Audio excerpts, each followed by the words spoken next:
Have you ever wondered what secrets the universe is hiding? Imagine stars so massive they could swallow our solar system, planets where it rains molten glass, and black holes that can trap light itself. Discover galaxies colliding in slow motion, invisible forces shaping reality, and mysteries so strange they'll leave you questioning everything you know. Join me as we explore them. The creation of space. Space is not a passive void, but a dynamic, evolving entity that has shaped everything we observe, from galaxies and stars to the fundamental structure of reality itself. Understanding how space came into being requires exploring the intersection of physics, cosmology, and philosophical inquiry. It is a journey into the very foundation of existence. The origin of space is tied to the Big Bang theory, which describes the beginning of the universe approximately 13.8 billion years ago. At the Big Bang, space, time, energy, and matter were created in a singular, incomprehensibly dense and hot state. However, the term bang is somewhat misleading. It wasn't an explosion in pre-existing space, but the simultaneous emergence and expansion of space itself. To grasp this concept, we must move beyond everyday intuition about space as a static, unchanging backdrop. Space is fundamentally intertwined with time, forming a unified fabric known as space-time, as described by Einstein's general theory of relativity. Before the Big Bang, the notion of space or time, as we understand it, didn't exist. The laws of physics, including the framework of cause and effect, break down as we approach the singularity, an infinitely dense point from which the universe expanded. Asking what came before the Big Bang is problematic, because time itself began with the event. Without time, the question of before loses its meaning, much as one cannot speak of north of the North Pole. At the moment of the Big Bang, space began as an almost infinitesimal region and expanded rapidly. This expansion is not matter moving into a pre-existing void, but the stretching of the space-time fabric itself. To visualize this, cosmologists often use the analogy of a balloon being inflated, where points on the balloon's surface represent galaxies moving apart as space expands. The surface of the balloon grows, but there is no inside or outside the balloon. Space itself is all-encompassing. A critical aspect of the early universe was a phenomenon called cosmic inflation, which occurred in the first fractions of a second after the Big Bang.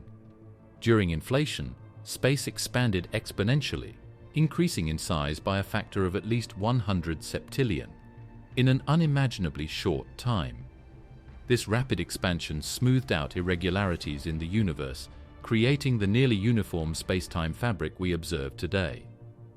Inflation also amplified quantum fluctuations, tiny random variations in the energy density of space, which later became the seeds for the formation of galaxies and cosmic structures. One of the most intriguing aspects of space is that it is not an empty void. Quantum field theory reveals that even the vacuum of space is teeming with activity. Space, at its most fundamental level, is filled with quantum fluctuations, where particles and antiparticles briefly pop into existence and annihilate each other. This quantum foam underpins the fabric of space-time, hinting at a deeper, more complex reality beneath the apparent smoothness of the cosmos. These fluctuations may have played a pivotal role during inflation, as their magnification could explain the clumpy distribution of matter we observe in the universe today.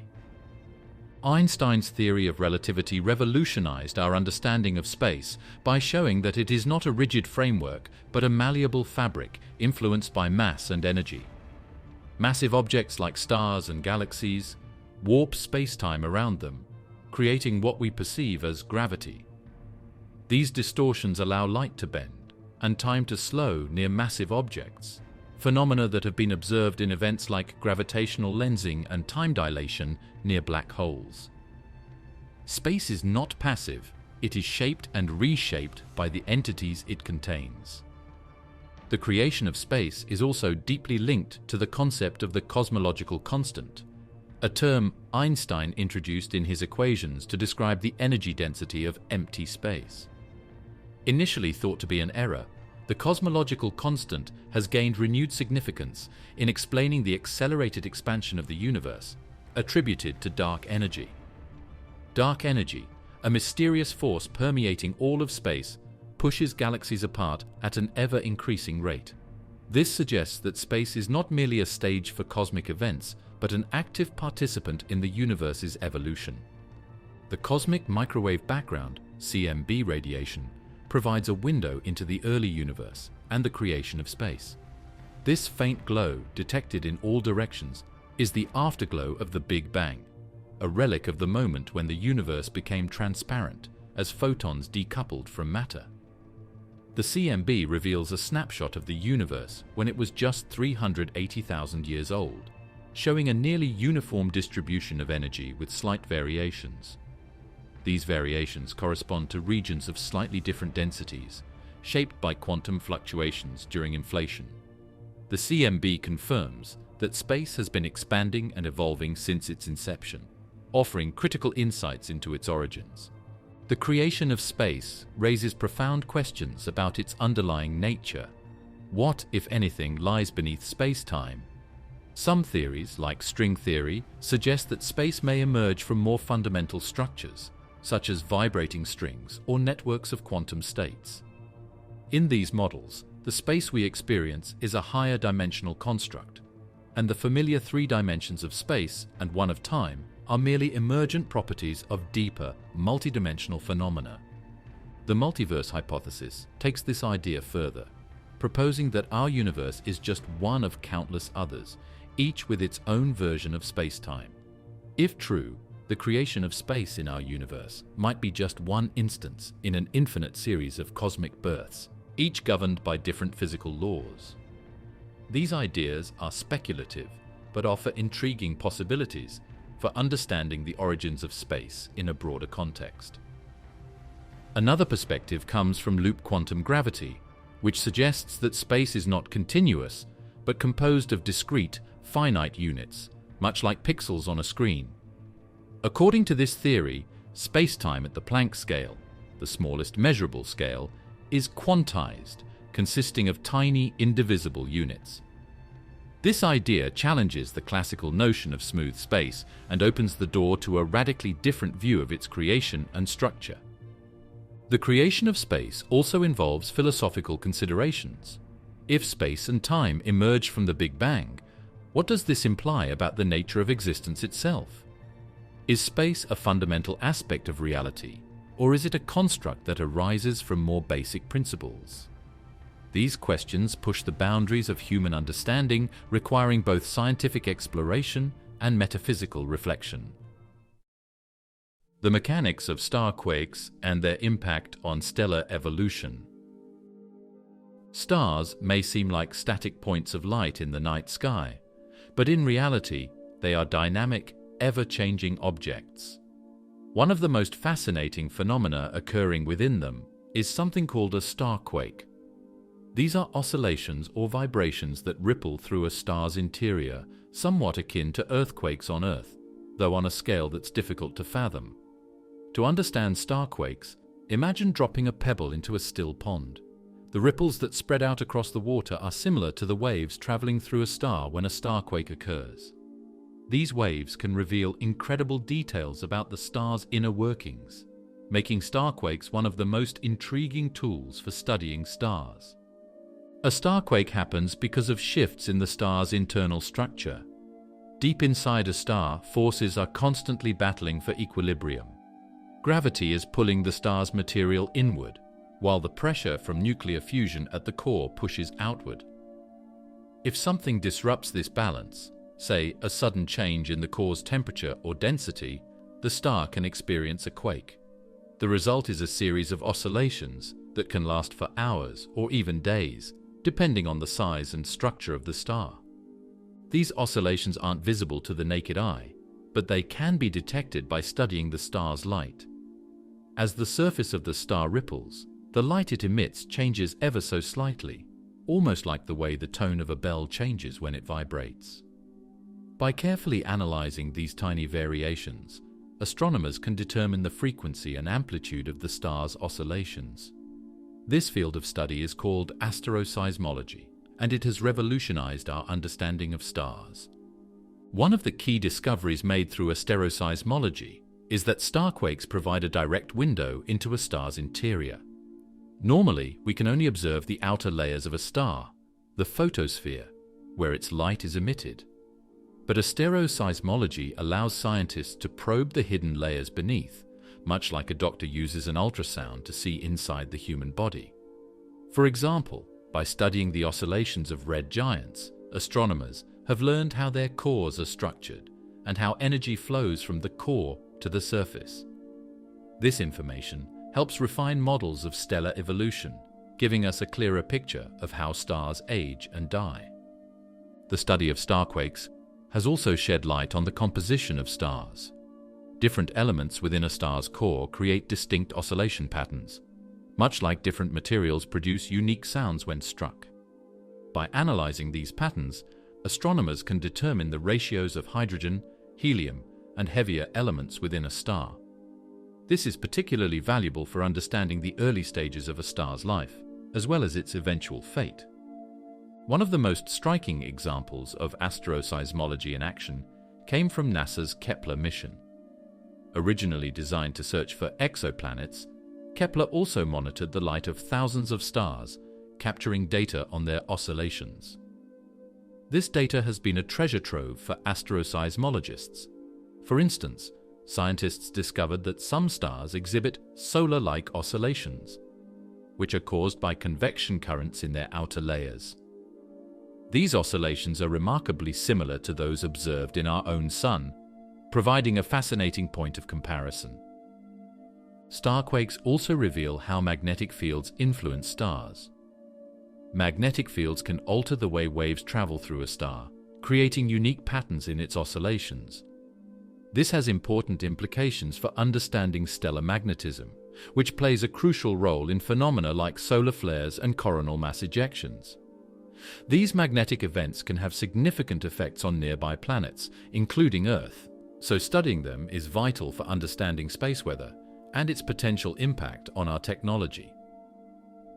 In addition to improving our understanding of individual stars, starquake data has broader applications for astronomy as a whole. For example, by studying the oscillations of stars in different stages of their life cycles, astronomers can refine models of stellar evolution. These models are essential for predicting how stars of various sizes and compositions will behave over time. They also help us understand the origins of elements in the universe, as different types of stars produce different elements through nuclear fusion. The impact of starquakes isn't limited to theoretical models. They also have practical applications for understanding the cosmos. For instance, asteroseismology has been used to determine the ages of stars with remarkable precision.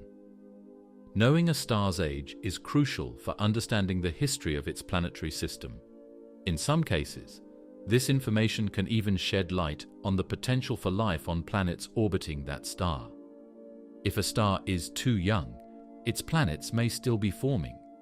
If it's too old, its planets may no longer be habitable. Starquakes help us pinpoint where a star falls on this timeline.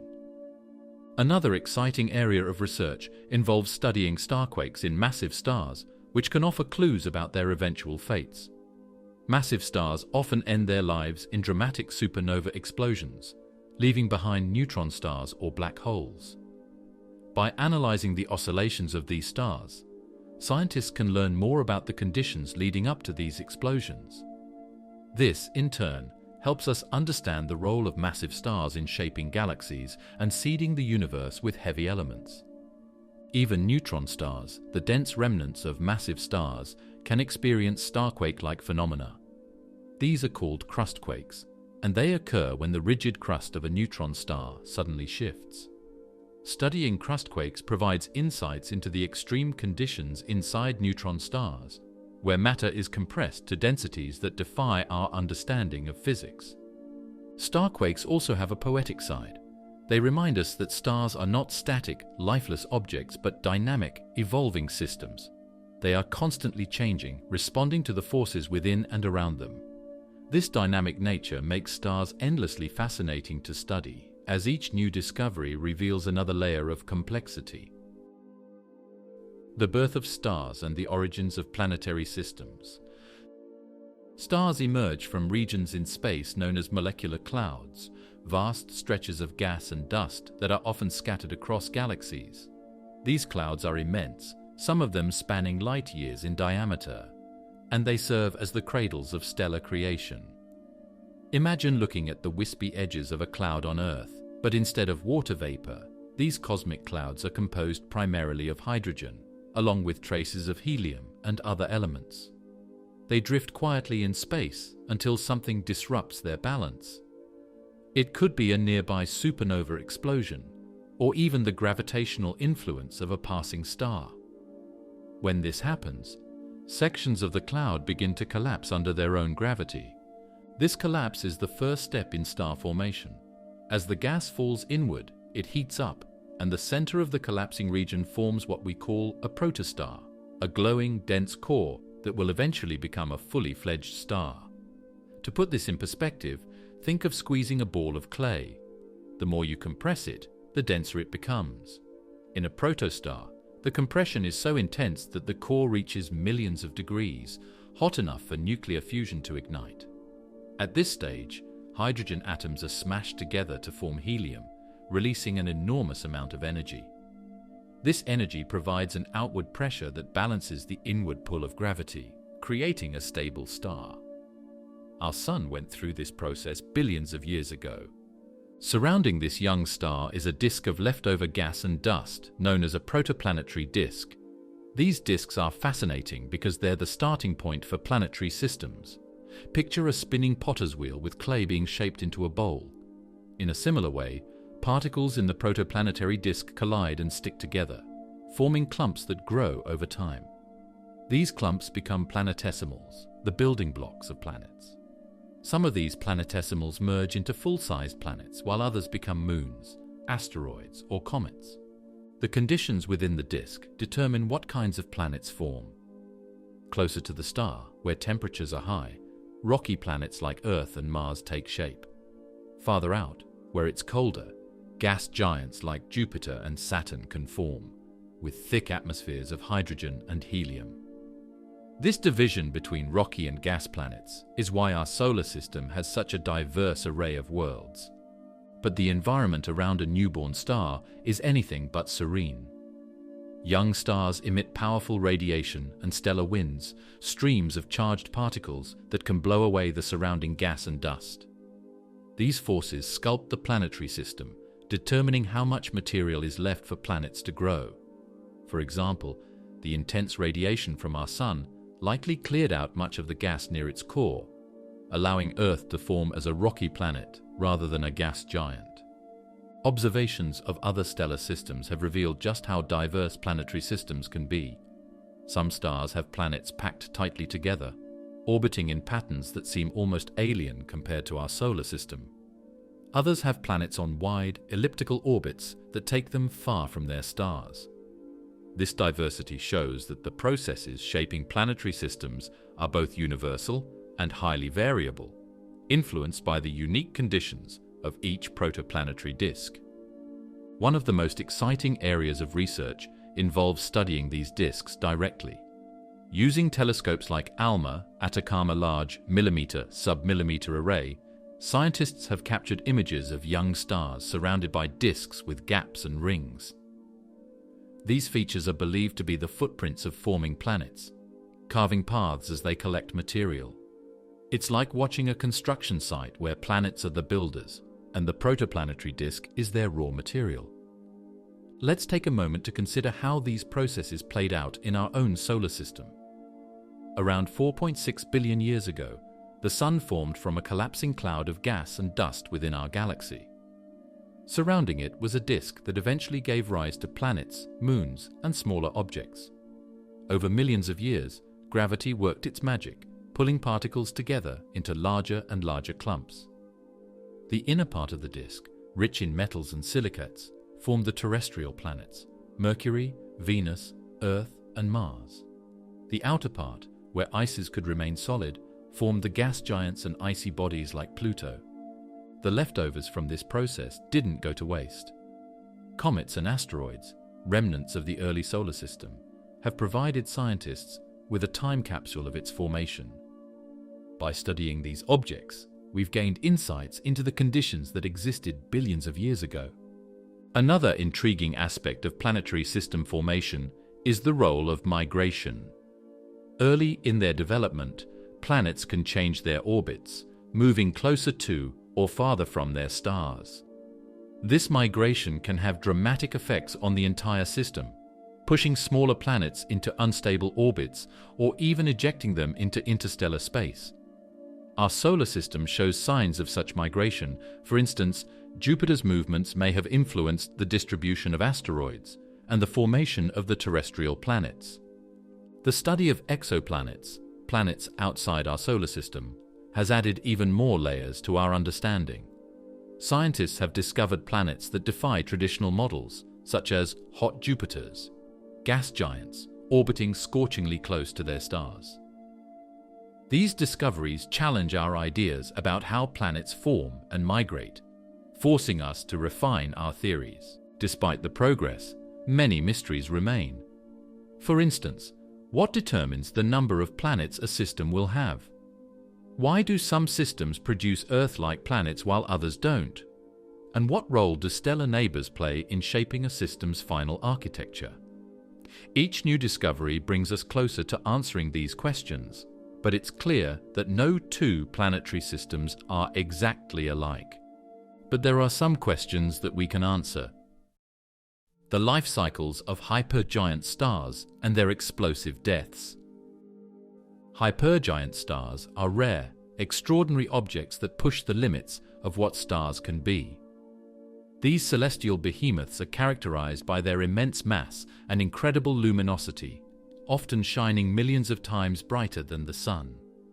Their sizes can stretch to hundreds or even thousands of times the Sun's radius, making them among the largest stars in the universe. However, their brilliance comes at a cost. Hypergiants burn through their nuclear fuel at an astonishing rate, leading to incredibly short lifespans compared to stars like the Sun. While our Sun will exist for around 10 billion years, hypergiants last only a few million years, their lives ending in some of the most dramatic cosmic events known. To understand the life cycle of a hypergiant, it's essential to explore their formation. Like all stars, hypergiants form within molecular clouds, where dense regions collapse under gravity to create a protostar.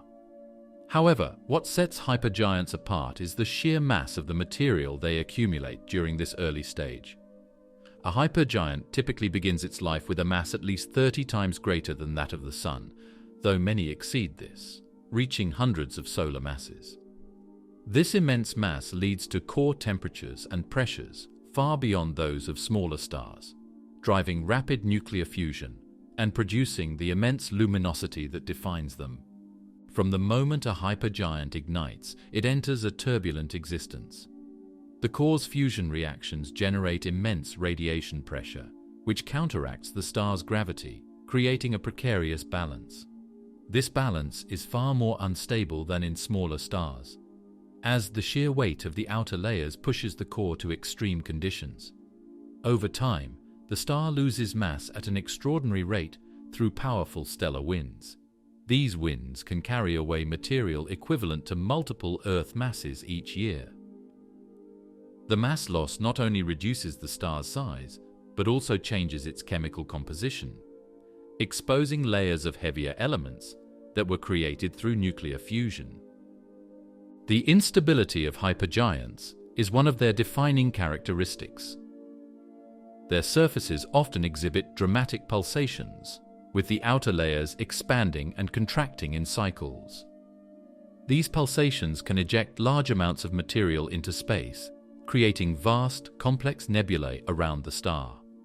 One famous example is Eta Carinae, a hypergiant surrounded by the Homunculus Nebula, a structure formed from massive outbursts during the star's life.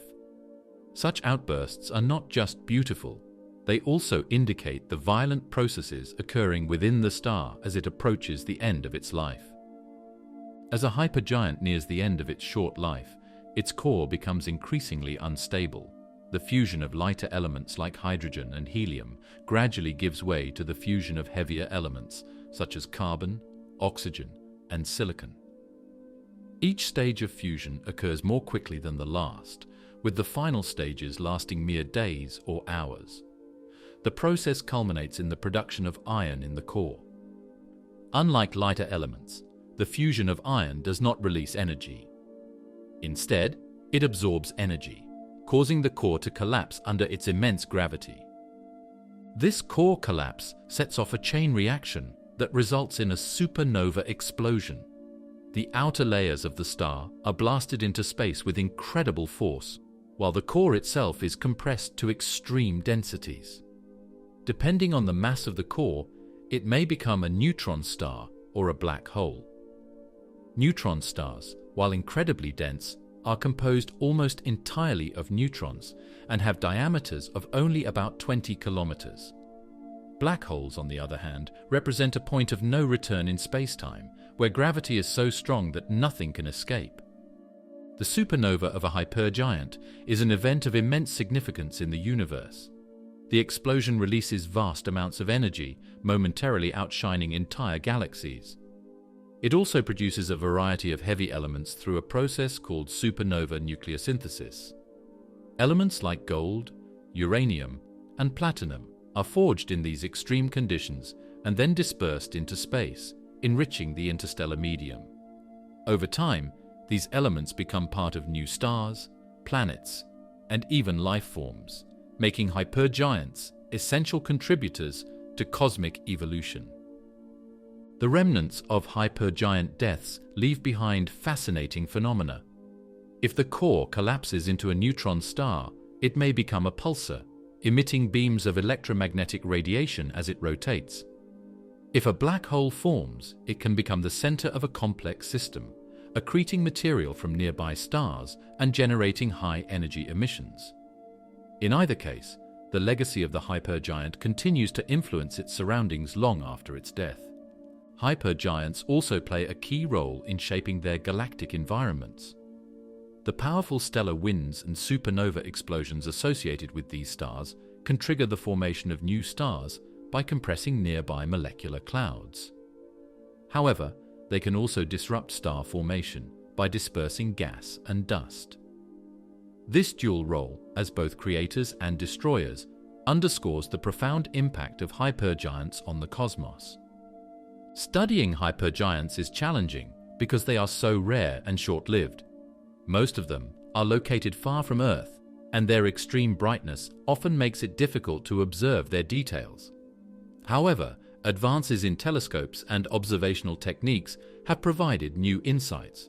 For example, infrared and radio telescopes can penetrate the dust surrounding hypergiants, revealing their structures and the interactions between their stellar winds and surrounding material. One of the enduring mysteries of hypergiants is why some of them explode as supernovae, while others appear to bypass this stage and collapse directly into black holes. The answer likely lies in the complex interplay of factors such as mass, rotation, magnetic fields, and the composition of the star. Understanding these processes is critical for refining models of stellar evolution and predicting the fates of massive stars. Another intriguing aspect of hypergiants is their variability. Many of these stars exhibit irregular changes in brightness, caused by fluctuations in their outer layers. These variations can provide clues about the internal processes of the star, including the dynamics of energy transport and the role of convection. Observing these changes over time offers a glimpse into the tumultuous lives of these massive stars. The study of hypergiants also has broader implications for understanding the early universe. Massive stars like hypergiants were far more common in the early stages of cosmic history, when galaxies were forming and evolving. By studying these stars today, we can learn about the conditions that prevailed during that formative era, shedding light on the origins of galaxies and the chemical evolution of the universe. The existence of hypergiants challenges our understanding of stellar physics. Their sheer size and luminosity push the boundaries of what is possible for a star, forcing astronomers to refine their theories and develop new models. Each discovery about hypergiants adds a piece to the puzzle of how stars and galaxies evolve over billions of years. The creation of heavy elements through stellar nucleosynthesis. The universe began with only the simplest elements: hydrogen, helium, and traces of lithium. These primordial elements formed during the first few minutes after the Big Bang in a process known as Big Bang nucleosynthesis. Yet, when we look around today, we find a universe rich with a stunning variety of heavier elements: carbon, oxygen, iron, gold, and beyond. These elements, essential for the formation of planets and life itself, were forged within the hearts of stars through a process known as stellar nucleosynthesis. This intricate, multi-stage process reveals the remarkable power of stars as the cosmic forges of matter. At the core of every star, nuclear fusion is the engine driving its existence. Fusion occurs when the immense gravitational pressure at a star's core forces atomic nuclei to collide and combine. For a star like the Sun, this process begins with hydrogen. The extreme temperatures and pressures at the core overcome the natural repulsion between positively charged protons, allowing them to fuse into helium nuclei. This reaction releases energy in the form of light and heat, sustaining the star's radiance. For stars much larger than the Sun, the fusion process doesn't stop at helium. As these stars age, their cores grow hotter and denser, enabling the fusion of progressively heavier elements. Helium is fused into carbon, carbon into oxygen, and oxygen into neon, magnesium, and silicon. Each stage of fusion creates elements with higher atomic numbers, building up the periodic table within the star. These fusion reactions occur in layers, much like the layers of an onion, with the heaviest elements forming at the core. The fusion of lighter elements releases vast amounts of energy, which balances the inward pull of gravity and prevents the star from collapsing. However, this process has a limit. When the core begins producing iron, the star reaches a critical turning point. Unlike lighter elements, the fusion of iron absorbs energy instead of releasing it. This energy drain destabilizes the star, leading to its inevitable collapse and explosive death. The death of a massive star as a supernova is one of the most dramatic events in the cosmos, but it is also one of the most important for the creation of heavy elements. The intense heat and pressure generated during a supernova enable a process called rapid neutron capture, or the R process. In this process, atomic nuclei rapidly capture neutrons, creating extremely heavy and unstable isotopes. These isotopes decay into stable elements such as gold, platinum, and uranium. Without supernovae, these elements would be exceedingly rare if they existed at all. Not all heavy elements are formed in such violent events. The slow neutron capture process, or the S process, occurs in stars during their later stages of life, particularly in asymptotic giant branch (AGB) stars. These stars experience episodes of convection that bring material from their cores to their outer layers, where neutron capture occurs over thousands of years. The S process produces elements such as barium, strontium, and lead, which are then dispersed into space by stellar winds. The material ejected by dying stars enriches the interstellar medium, the vast expanse of gas and dust between stars. Over millions of years, this enriched material becomes part of new stars and planetary systems. Our solar system, for instance, formed from a cloud of gas and dust that had been seeded with heavy elements from previous generations of stars. The carbon in our bodies, the oxygen we breathe, and the calcium in our bones were all forged in stars long before the Earth existed.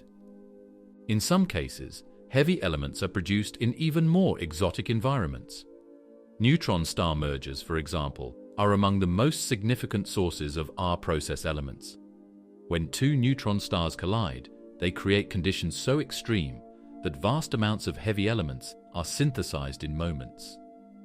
Observations of kilonovae, luminous explosions resulting from such mergers have confirmed that these events produce elements like gold and platinum in quantities that dwarf the reserves found on Earth.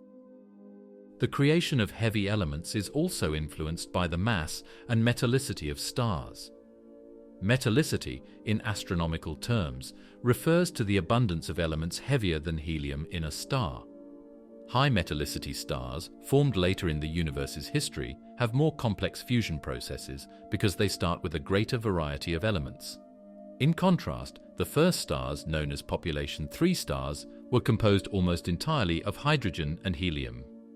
These primordial stars were incredibly massive and short-lived, ending their lives in supernovae that seeded the universe with the first heavy elements. One of the challenges in understanding stellar nucleosynthesis lies in observing these processes directly. Much of what we know comes from studying the light emitted by stars. The spectral lines in a star's light reveal the presence of specific elements, allowing astronomers to determine its composition. For instance, the discovery of heavy elements in the spectra of distant stars has provided evidence for nucleosynthesis occurring across the universe's history. Another key area of research involves studying the remnants of supernovae. These remnants, such as the Crab Nebula, contain clues about the processes that occurred during the explosion. By analyzing the composition of these remnants, astronomers can trace the origins of specific elements and refine models of how they are produced. The implications of stellar nucleosynthesis extend far beyond the stars themselves.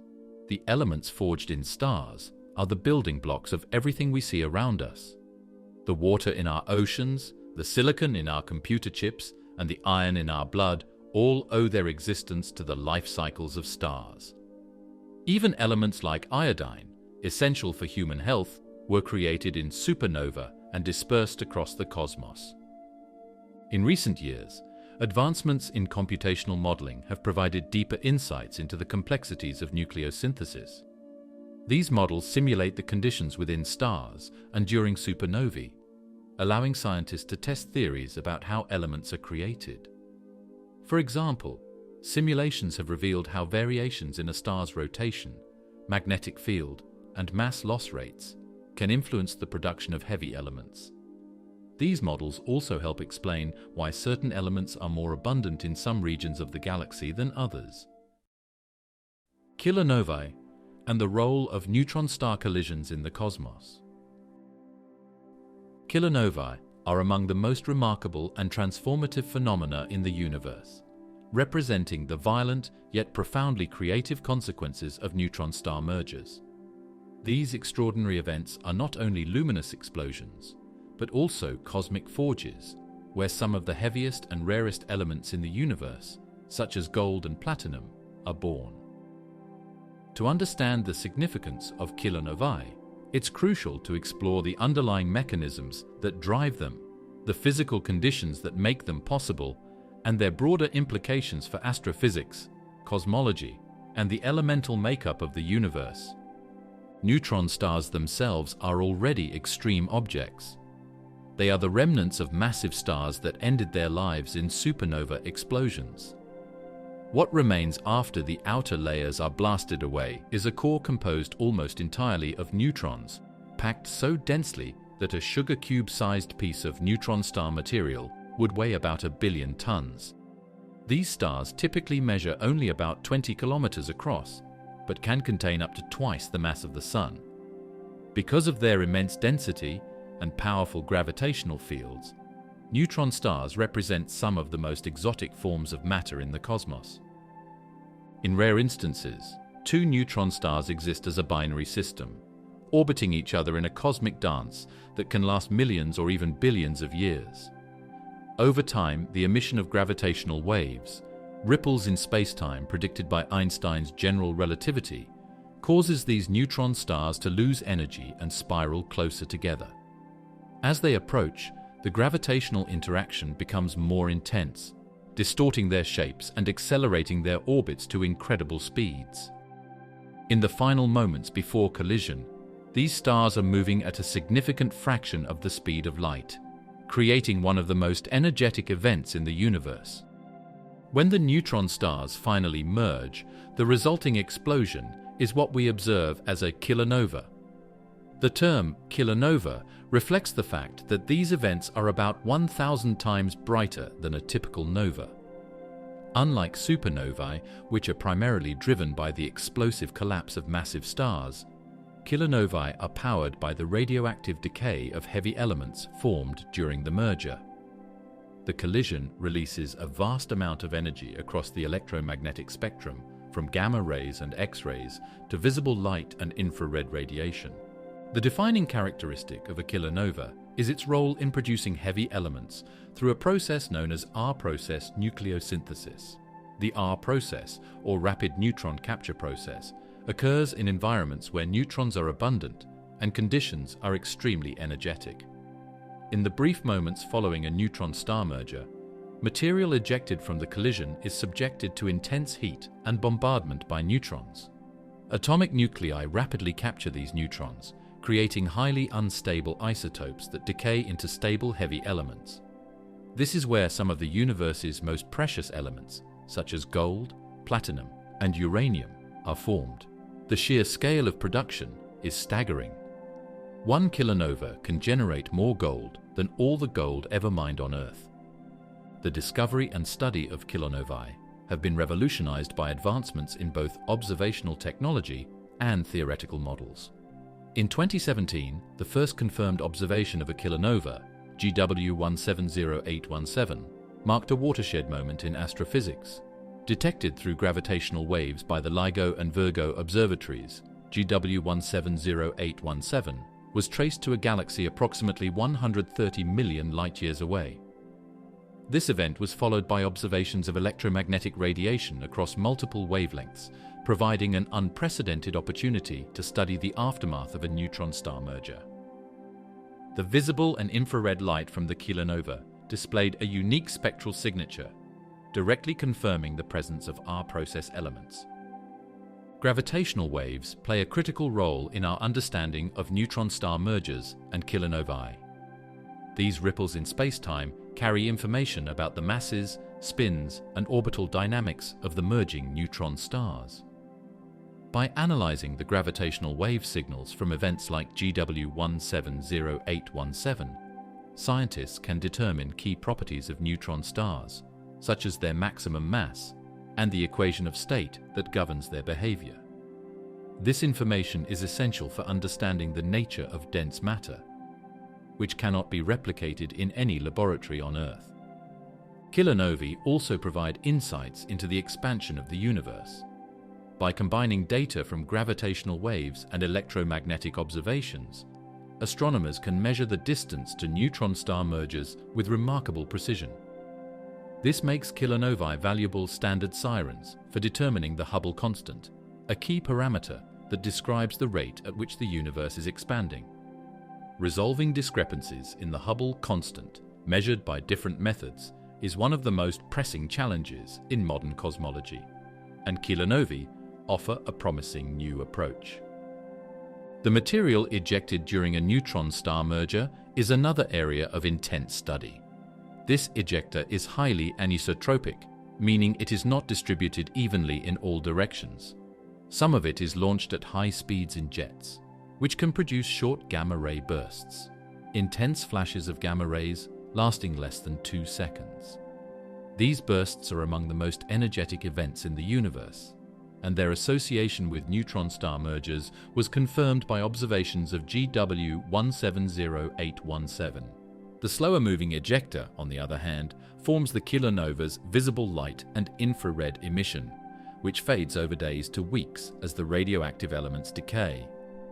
The theoretical modeling of kilonovae is a complex endeavor involving simulations of hydrodynamics, nuclear physics, and radiative transfer. These models aim to predict the light curves and spectra of kilonovae based on the properties of the merging neutron stars and the conditions of the ejector. Comparing these predictions with observations helps refine our understanding of the processes that drive kilonovae and the production of heavy elements. Beyond their scientific significance, kilonovae have profound implications for the broader cosmos. The heavy elements formed in these events are dispersed into the interstellar medium, where they become part of new stars, planets, and even life. The gold in your wedding ring and the platinum in your electronics were likely forged in a kilonova billions of years ago. This cosmic connection underscores the deep interdependence of life and the universe's most extreme phenomena. Kilonovae also raise intriguing questions about the frequency and distribution of neutron star mergers. While these events are rare on cosmic timescales, they occur often enough to account for the observed abundance of heavy elements in the universe. By studying the rates of kilonovae in different types of galaxies, scientists can learn more about the formation and evolution of binary neutron star systems. One of the most exciting frontiers in kilonova research involves the use of next-generation observatories. The upcoming Vera C. Rubin Observatory, the James Webb Space Telescope, and improvements in gravitational wave detectors promise to expand our ability to detect and study these events. These instruments will allow astronomers to observe kilonovae at greater distances and with unprecedented detail, uncovering new insights into the physics of neutron star mergers and the origins of heavy elements. The structure and mysteries of the interstellar medium. The interstellar medium, ISM, is the vast complex expanse of matter and energy that fills the regions between stars within galaxies. Far from being empty, this medium is a dynamic and essential component of the cosmos, influencing everything from the birth of stars to the evolution of entire galaxies. Its composition, structure, and interactions hold keys to understanding both the grand-scale workings of the universe and the detailed processes occurring within galaxies like our own Milky Way. The ISM is primarily composed of gas, with hydrogen accounting for about 90% of its mass and helium making up most of the remainder. Trace amounts of heavier elements, what astronomers call metals, are also present, often in the form of molecules, ions, or solid dust grains. Dust grains, although they constitute only about 1% of the ISM's mass, play a disproportionately important role in many astrophysical processes. These tiny particles, typically made of silicates, carbon, or ices, absorb and scatter starlight, creating the beautiful nebulae visible in optical and infrared wavelengths. Cosmic rays, high-energy particles that originate from sources such as supernova explosions, are another critical component of the ISM. These particles travel at nearly the speed of light and interact with the gas and dust, contributing to the chemical and physical evolution of the medium. The interplay of cosmic rays with the ISM also produces gamma rays, which serve as a tracer for the high-energy processes occurring within galaxies. One of the most fascinating aspects of the ISM is its division into distinct phases, each characterized by different temperatures, densities, and physical conditions. These phases exist in a dynamic equilibrium, constantly exchanging matter and energy. The coldest and densest regions are molecular clouds, where temperatures can drop to just a few degrees above absolute zero, and the density can reach hundreds or thousands of particles per cubic centimeter. These clouds are the birthplaces of stars, as gravity causes the gas and dust to collapse into dense cores, eventually igniting nuclear fusion. Warmer regions, known as diffuse atomic clouds, have temperatures of several thousand degrees and densities of about 1 particle per cubic centimeter. These regions are often ionized by ultraviolet radiation from nearby stars, creating H2 regions, clouds of ionized hydrogen that glow brightly in optical wavelengths.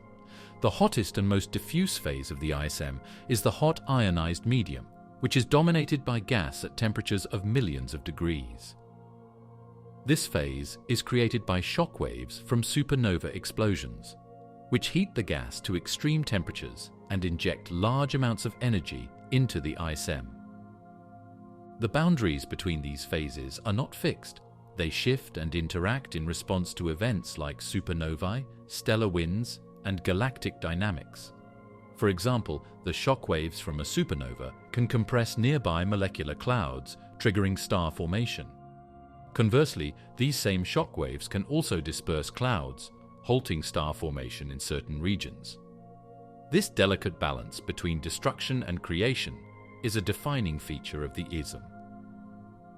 One of the most significant roles of the ISM is its impact on the propagation of electromagnetic radiation. As light from stars and other celestial objects passes through the ISM, it is absorbed, scattered, or re-emitted at different wavelengths. This process, known as interstellar extinction, can obscure our view of distant objects, particularly in the ultraviolet and optical parts of the spectrum. However, the ISM also re-emits absorbed energy in the infrared, providing astronomers with valuable information about the composition and temperature of interstellar dust. Radio astronomy has been instrumental in studying the ISM, particularly its molecular component. Molecules such as carbon monoxide, CO, and water emit characteristic radio frequencies that allow astronomers to map the distribution of molecular clouds. These observations have revealed intricate structures within the ISM, including filaments, clumps, and voids, which are shaped by a combination of gravity, magnetic fields, and turbulence. Magnetic fields are another critical, though less understood component of the ISM. They play a crucial role in regulating the movement of gas and dust, as well as in the formation of stars. Observations using polarized light and radio waves have shown that magnetic fields thread through the ISM, influencing the shape and dynamics of molecular clouds. These fields can also trap cosmic rays, creating feedback loops that affect the energy balance of the ISM. The ISM is also a chemical laboratory where complex molecules form. While hydrogen and helium dominate, the medium contains a surprising variety of molecules, including organic compounds like methanol, formaldehyde, and even amino acids.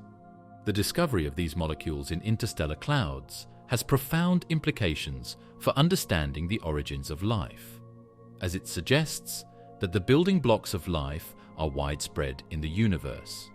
Supernova remnants are among the most striking features of the ISM.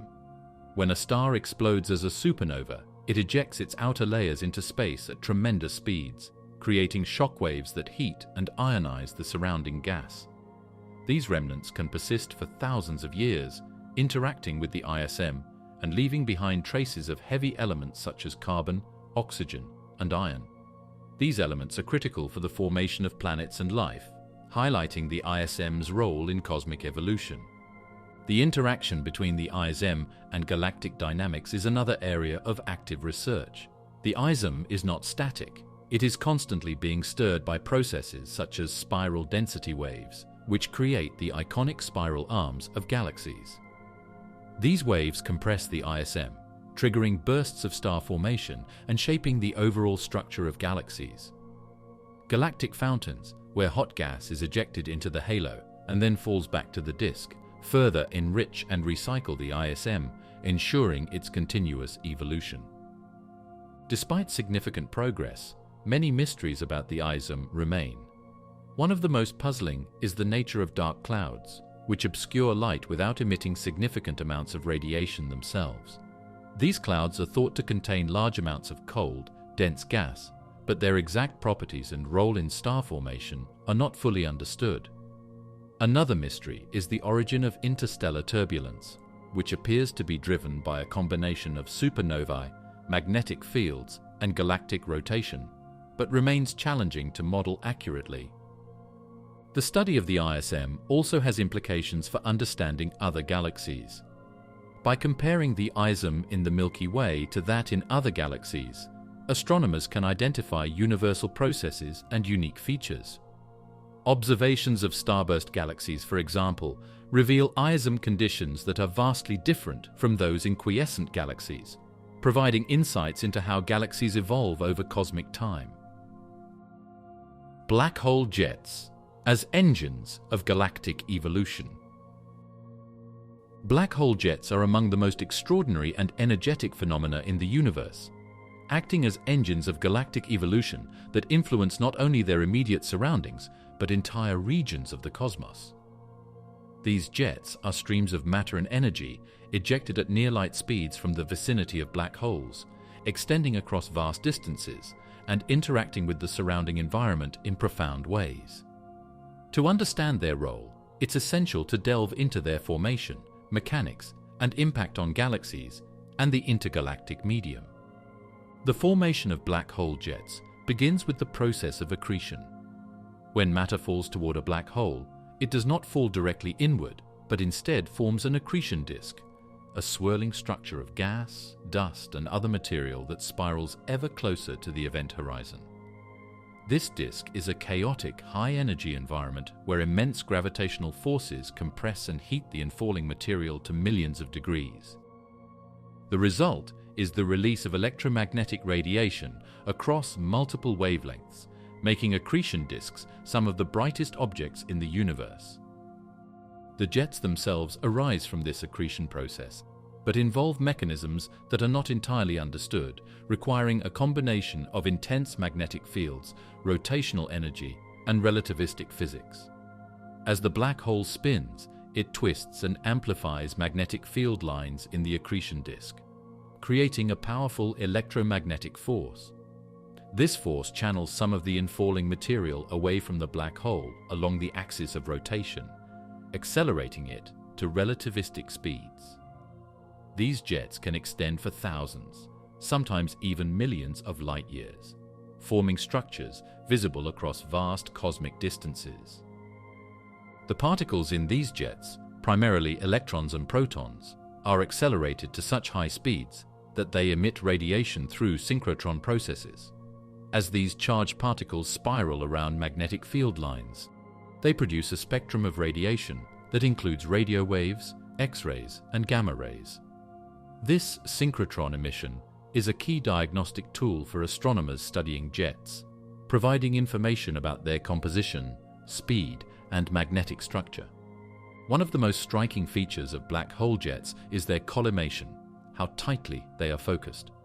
Despite traveling enormous distances, these jets maintain remarkably narrow paths, indicating highly organized magnetic fields. However, the jets are not static structures. They are often observed to wobble or precess over time, a phenomenon that may result from the misalignment of the black hole's spin axis with the accretion disk. This dynamic behavior creates complex interactions with the surrounding medium, generating shock waves and turbulence. The impact of black hole jets on their host galaxies is profound. These jets carry away significant amounts of energy and momentum, affecting the gas within the galaxy. In some cases, the energy from the jets heats the gas, preventing it from cooling and collapsing to form new stars, a process known as feedback. This feedback mechanism is particularly important in regulating the growth of massive galaxies, as it can suppress star formation and limit the accumulation of gas in the galactic core. Conversely, black hole jets can also trigger star formation under certain conditions.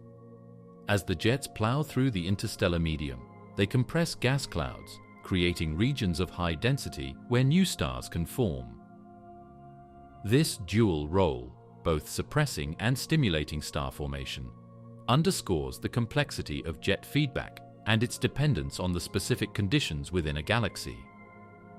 The influence of black hole jets extends far beyond their host galaxies. Jets can inject energy and material into the intergalactic medium, IGM, the vast space between galaxies. This injection creates large-scale structures such as radio lobes, enormous, bubble-like regions filled with relativistic particles and magnetic fields. Observations of these structures, such as those associated with the galaxy M87, revealed jets stretching across hundreds of thousands of light-years, shaping the IGM and redistributing energy on cosmic scales. Jets also play a crucial role in the evolution of galaxy clusters. In the dense environments of clusters, jets interact with the hot, diffuse gas known as the intra-cluster medium, ICM.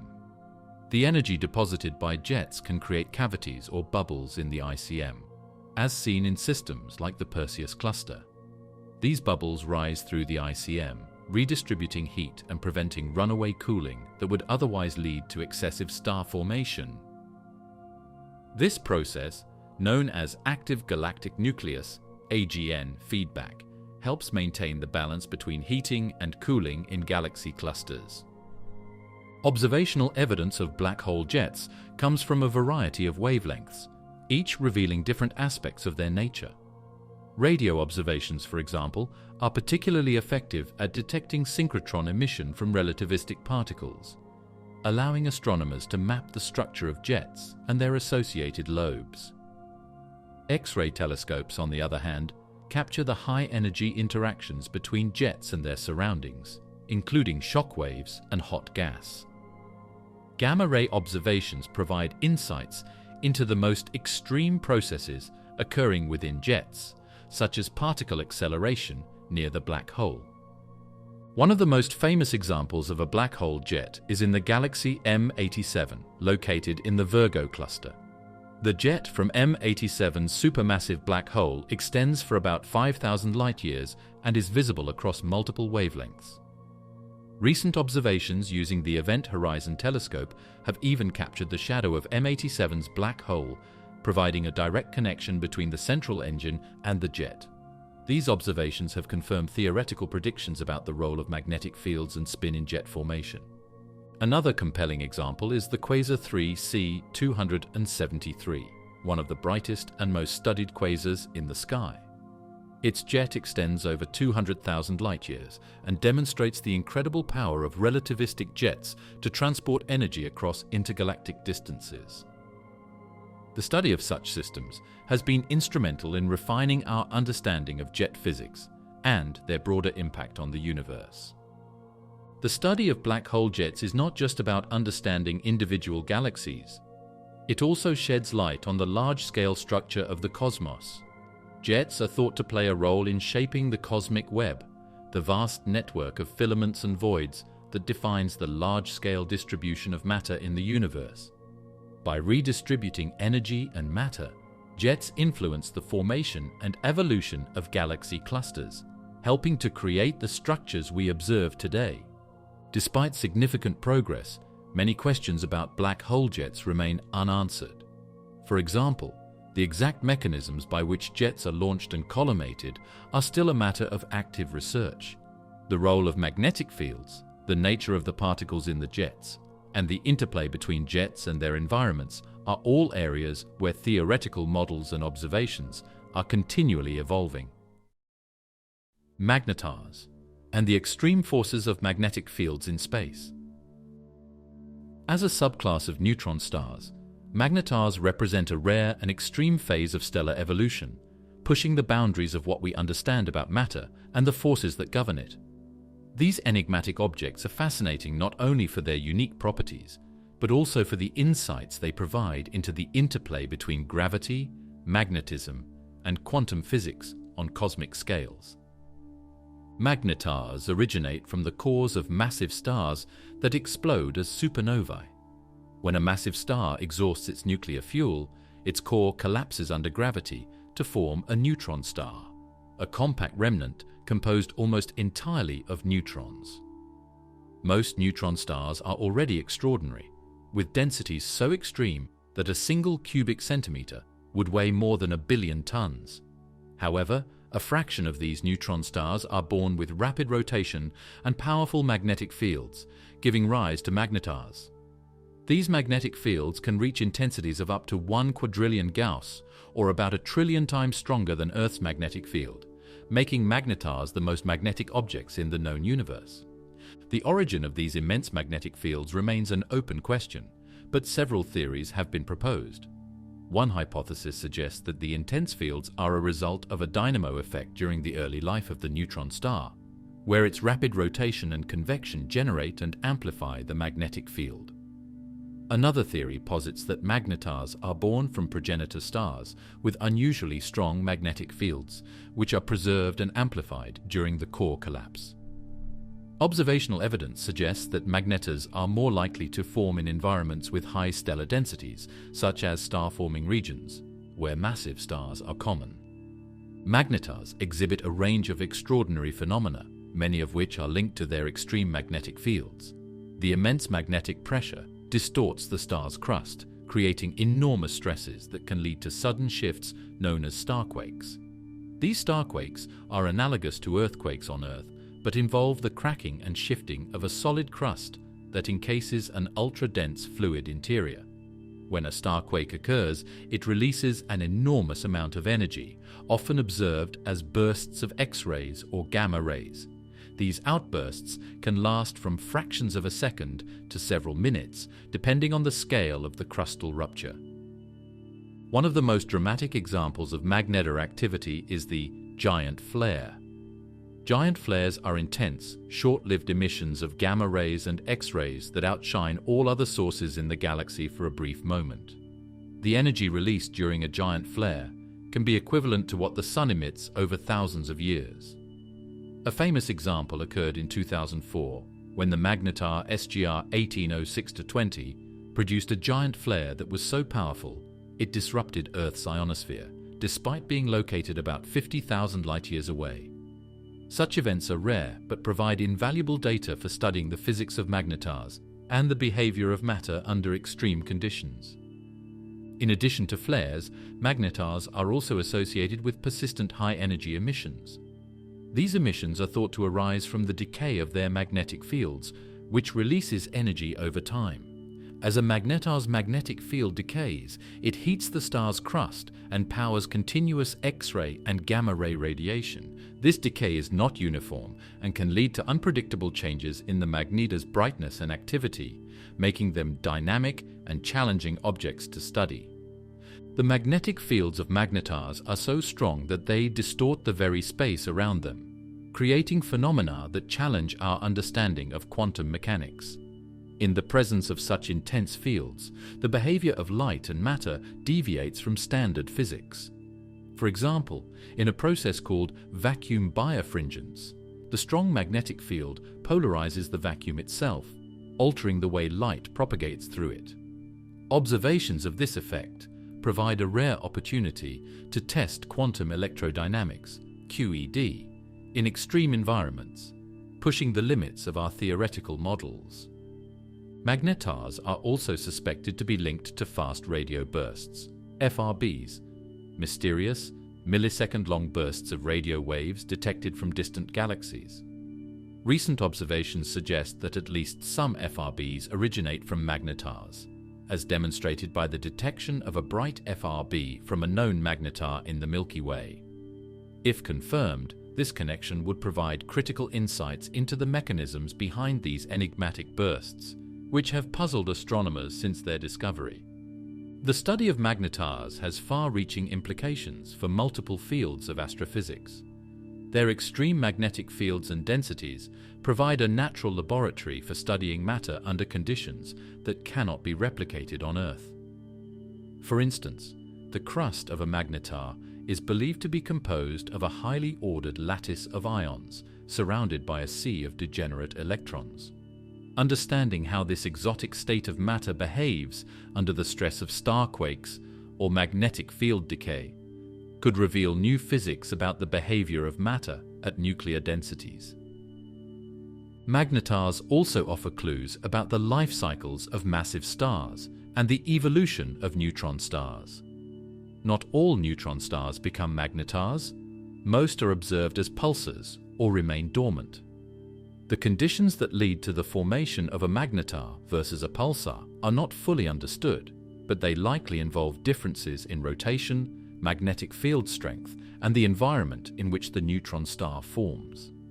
By studying magnetars in various stages of their evolution, astronomers hope to uncover the factors that determine their unique properties. The environments surrounding magnetars are also of great interest. Their intense magnetic fields and high-energy emissions can influence the surrounding interstellar medium, creating shock waves, ionizing gas, and accelerating particles to near-light speeds. These interactions can produce nebulae, akin to the pulsar wind nebulae seen around some neutron stars, but with distinct features related to the magnetar's unique properties. Observing magnetars poses significant challenges due to their variability and the difficulty of detecting their emissions across multiple wavelengths. Most magnetars are detected through their X-ray and gamma-ray emissions, requiring space-based observatories, such as NASA's Chandra X-ray Observatory and ESA's XMM Newton. Radio telescopes, like the Green Bank telescope and the Very Large Array, have also been used to detect occasional radio emissions from magnetars, although these emissions are far less common than in traditional pulsars. Gravitational lensing and the warping of spacetime. Predicted by Einstein's general theory of relativity in 1915, gravitational lensing provides a striking demonstration of how gravity influences not only matter, but also the geometry of space itself. This effect has transformed our understanding of the cosmos, serving as a tool for probing the universe's most enigmatic components, from dark matter to the distant past of galaxy formation. At its core, gravitational lensing occurs because massive objects, such as galaxies or clusters of galaxies, curve the space-time around them. Light traveling through this curved space follows a bent trajectory, much like a car veering along a curved road. This bending of light causes objects behind the massive foreground object, called the lens, to appear distorted, magnified, or even split into multiple images. The degree and type of distortion depend on the mass, shape, and distribution of the lensing object, as well as the alignment between the observer, the lens, and the background source. Gravitational lensing is broadly categorized into three types: strong lensing, weak lensing, and microlensing. Each type reveals unique aspects of the universe and serves distinct scientific purposes. Strong lensing occurs when the alignment between the source, lens, and observer is nearly perfect, and the gravitational field of the lens is powerful enough to produce dramatic effects. This can result in multiple images of the same background object, arcs, or even complete rings of light, known as Einstein rings. Strong lensing is often observed in massive galaxy clusters, which can bend light from galaxies or quasars millions or billions of light-years behind them. These images not only provide stunning visual evidence of general relativity, but also allow astronomers to map the mass distribution within the lensing object, including the otherwise invisible dark matter. Weak lensing, on the other hand, involves more subtle distortions of background objects. Rather than producing distinct multiple images or arcs, weak lensing causes slight elongations or shape changes in the observed light from distant galaxies. These distortions are too small to detect individually, but by analyzing the statistical properties of many galaxies across large portions of the sky, astronomers can infer the distribution of dark matter on cosmic scales. Weak lensing has become one of the most powerful tools for studying the large-scale structure of the universe and testing models of dark energy, the mysterious force driving the accelerated expansion of the universe. Microlensing represents the smallest scale form of gravitational lensing, occurring when a single star or planet acts as the lens. Unlike strong and weak lensing, microlensing does not produce visible distortions. Instead, it temporarily magnifies the brightness of a background star as the lensing object moves across its line of sight. This technique has been instrumental in detecting exoplanets, including those in systems too distant to observe directly, and in studying isolated, stellar mass black holes, which would otherwise remain invisible. The study of gravitational lensing has far-reaching implications for cosmology. One of its most profound applications is in mapping the elusive dark matter that permeates the universe. Dark matter does not emit, absorb, or reflect light, making it undetectable through traditional means. However, its gravitational effects on light can be observed through lensing. By analyzing the patterns of strong and weak lensing around galaxies and clusters, astronomers can create detailed maps of dark matter's distribution, providing insights into its properties and interactions. Gravitational lensing also allows astronomers to study objects that would otherwise be too faint or distant to observe. The magnification caused by lensing can amplify the light from galaxies in the early universe, enabling detailed studies of their structure, composition, and star formation rates. For example, the Hubble Space Telescope has used lensing by massive galaxy clusters to peer at galaxies that existed less than 1 billion years after the Big Bang, revealing clues about the processes that shaped the first galaxies. Another critical application of lensing is its role in measuring the mass of celestial objects. Since the amount of bending depends on the mass of the lens, lensing provides a direct way to estimate the masses of galaxies, clusters, and even black holes. This is particularly valuable for studying objects that are otherwise difficult to weigh, such as isolated black holes or distant galaxy clusters. Gravitational lensing also serves as a powerful test of general relativity and alternative theories of gravity. By comparing the observed lensing effects with theoretical predictions, scientists can test the validity of Einstein's equations on scales ranging from individual galaxies to the cosmic web. Deviations from expected lensing patterns could provide evidence for modifications to general relativity or the existence of exotic components like massive neutrinos or additional dimensions.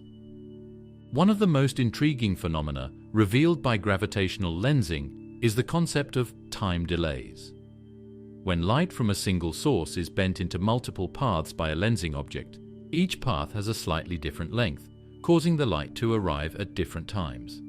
These time delays can be used to measure the Hubble constant, which describes the rate of the universe's expansion. This method provides an independent check on other measurements of the Hubble constant, which have shown puzzling discrepancies in recent years. Exotic matter and its potential to reshape physics. Unlike ordinary matter, which is composed of protons, neutrons, and electrons, exotic matter refers to hypothetical forms of matter with properties that defy conventional understanding. These properties include negative mass, negative energy, and other unusual characteristics that challenge the frameworks of classical physics and quantum mechanics.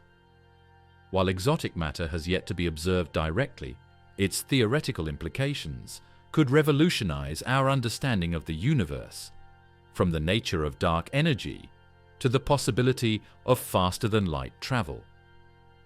The term exotic matter encompasses a wide range of theoretical possibilities, each with unique properties and potential applications.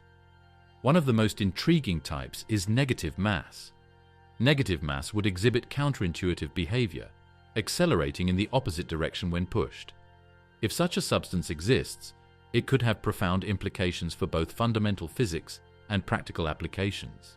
For instance, negative mass has been proposed as a key component in stabilizing traversable wormholes, hypothetical shortcuts through space-time predicted by general relativity. These wormholes could, in theory, allow for faster-than-light travel or instantaneous communication across vast cosmic distances. Another form of exotic matter involves the concept of negative energy. Negative energy is a requirement in many theoretical constructs, including the Casimir effect, a phenomenon observed in quantum field theory. The Casimir effect arises from the energy difference between quantum fields in a vacuum and has been experimentally verified in laboratory settings. While this does not confirm the existence of negative energy on macroscopic scales, it provides tantalizing hints that such phenomena could play a role in the universe's fabric. Exotic matter is also a leading candidate for explaining dark energy, the mysterious force driving the accelerated expansion of the universe. Dark energy constitutes roughly 68% of the universe's total energy density, yet its nature remains poorly understood. Some theories suggest that dark energy could arise from a form of exotic matter with negative pressure, permeating space and counteracting the pull of gravity on cosmic scales. If true, this would not only deepen our understanding of the universe's expansion, but also offer insights into its ultimate fate. Another exciting avenue involves the potential connection between exotic matter and quantum gravity. Quantum gravity seeks to unify general relativity, which governs the behavior of massive objects, with quantum mechanics, which describes the subatomic world. Exotic matter could provide the missing link in this unification by offering new ways to conceptualize the behavior of spacetime at the Planck scale, where the effects of both quantum mechanics and gravity become significant. For example, some theories propose that exotic matter might stabilize quantum fluctuations in spacetime, preventing singularities like those found in black holes. Despite its theoretical allure, the search for exotic matter faces significant challenges. No direct evidence for its existence has been found, and many of its proposed properties contradict well-established physical laws. For instance, negative mass would violate the standard interpretation of Newton's second law of motion, and its presence could destabilize the vacuum of space. These contradictions have led some scientists to question whether exotic matter is a viable concept or merely a mathematical abstraction. Experimental efforts to detect exotic matter often focus on indirect evidence. For example, researchers study high-energy environments such as the centers of galaxies, where extreme gravitational and magnetic fields might produce exotic states of matter. Particle accelerators like the Large Hadron Collider, LHC, are also used to probe the limits of known physics, searching for particles or interactions that could hint at the existence of exotic matter. While these experiments have yet to yield conclusive results, they continue to refine our understanding of the conditions under which exotic matter might arise. In addition to its implications for fundamental physics, exotic matter has inspired a wide range of speculative technologies. One of the most famous examples is the Alcubierre drive, a hypothetical propulsion system that relies on a warp bubble of space-time. Proposed by physicist Miguel Alcubierre in 1994, this concept involves compressing space in front of a spacecraft while expanding it behind, effectively allowing faster-than-light travel without violating Einstein's relativity. However, the Alcubierre drive requires exotic matter with negative energy density to function, making its feasibility entirely dependent on whether such matter can exist and be harnessed. Exotic matter also features prominently in discussions about time travel. Wormholes stabilized by negative energy could, in theory, allow for closed time-like curves, enabling travel to the past or future. While these ideas remain speculative and fraught with paradoxes, they highlight the transformative potential of exotic matter for reimagining the boundaries of space and time. The implications of exotic matter extend to astrophysics and cosmology as well. In the context of black holes, exotic matter could help explain the enigmatic properties of event horizons and the information paradox, the question of whether information that falls into a black hole is lost forever or somehow preserved. Some theories suggest that exotic matter could create a firewall at the event horizon, preventing information from being destroyed while maintaining consistency with quantum mechanics. Exotic matter also offers potential explanations for the mysterious phenomena observed in high-energy astrophysical environments. For example, some theorists have proposed that the jets emitted by supermassive black holes could involve interactions with exotic states of matter, altering the behavior of particles and fields in ways that deviate from standard models. Similarly, the interiors of neutron stars, where densities and pressures reach extreme levels, might harbor forms of exotic matter, such as quark-gluon plasma or strange matter.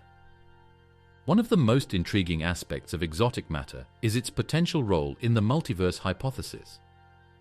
In some versions of this theory, our universe is just one of many, each with its own physical laws and constants.